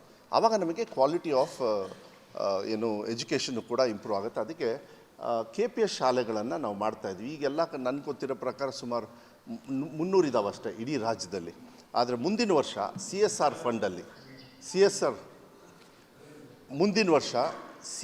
ಫಂಡಲ್ಲಿ ಇದನ್ನು ಕರೆಕ್ಟಾಗಿ ಹೇಳ್ತಾ ಇದ್ದೀನಿ, CSR ಫಂಡಲ್ಲಿ ವಿ ಆರ್ ಹ್ಯಾವಿಂಗ್ ಅರೌಂಡ್ 500 ಶಾಲೆಗಳನ್ನು ನಾವು ಅಪ್ಗ್ರೇಡ್ ಮಾಡ್ತಾಯಿದ್ದೀವಿ. ಈಗಾಗಲೇ ಐಡೆಂಟಿಫೈ ಮಾಡಿದ್ದೀವಿ.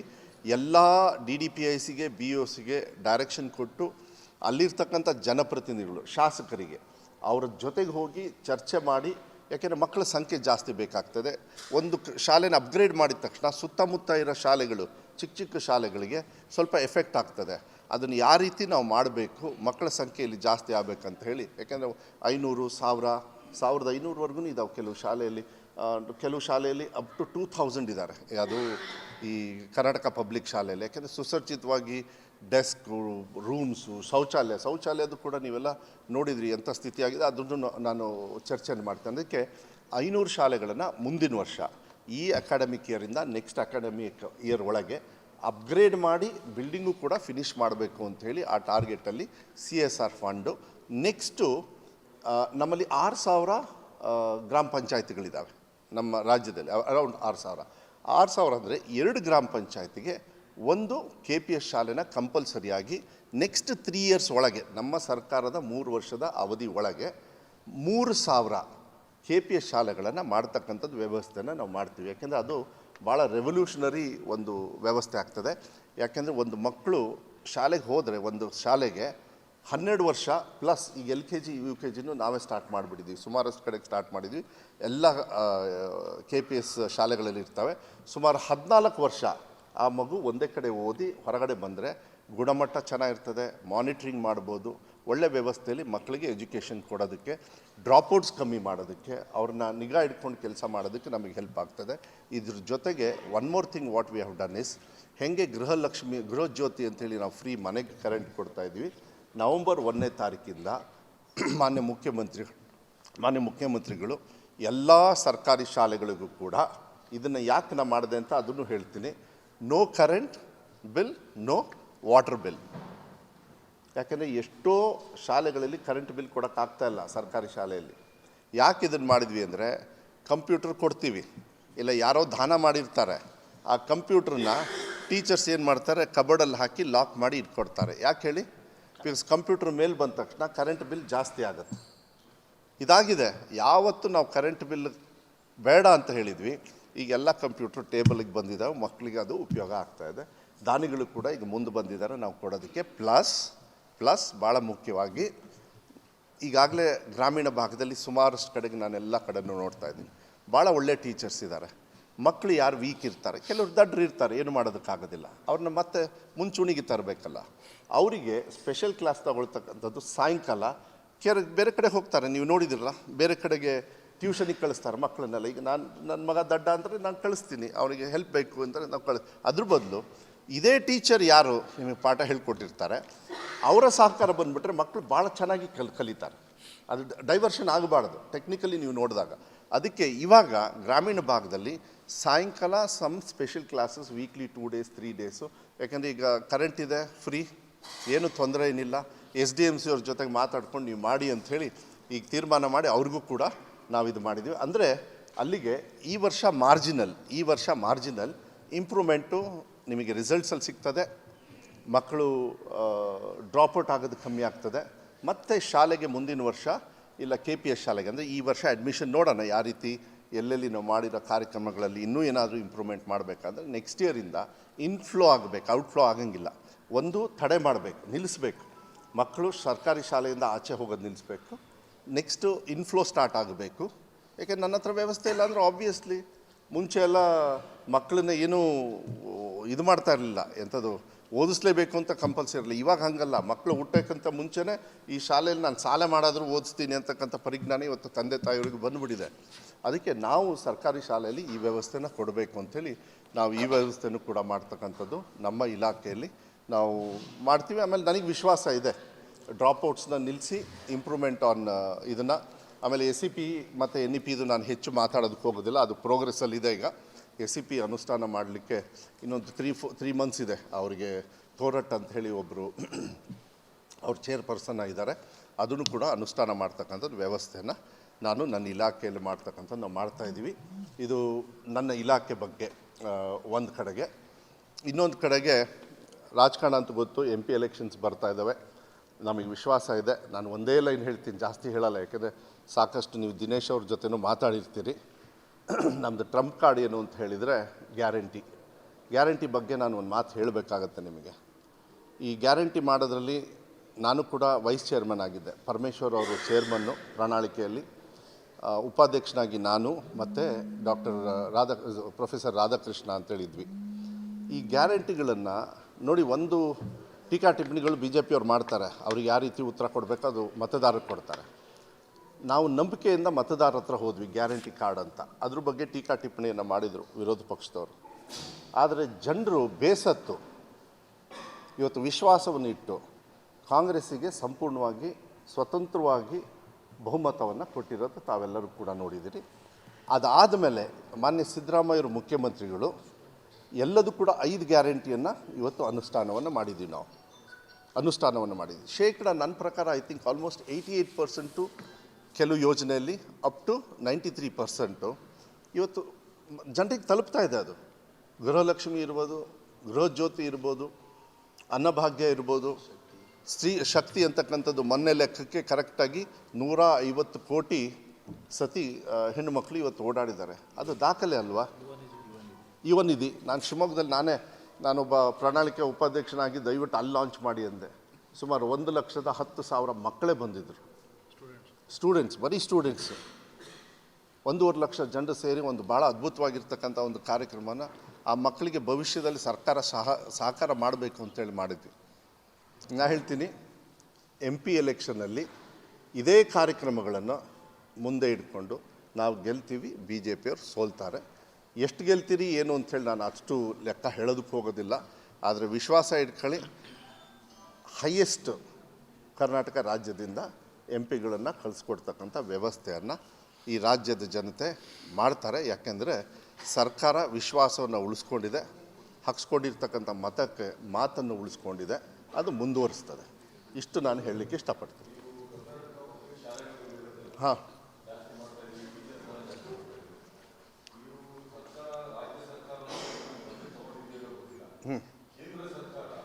ಹೆಚ್ಚಿನ ವಿಡಿಯೋಗಳಿಗೆ ಪ್ರತಿಧ್ವನಿ ಯೂಟ್ಯೂಬ್ ಚಾನೆಲ್ ಸಬ್ಸ್ಕ್ರೈಬ್ ಮಾಡಿ, ಬೆಲ್ ಐಕಾನ್ ಕ್ಲಿಕ್ ಮಾಡಿ.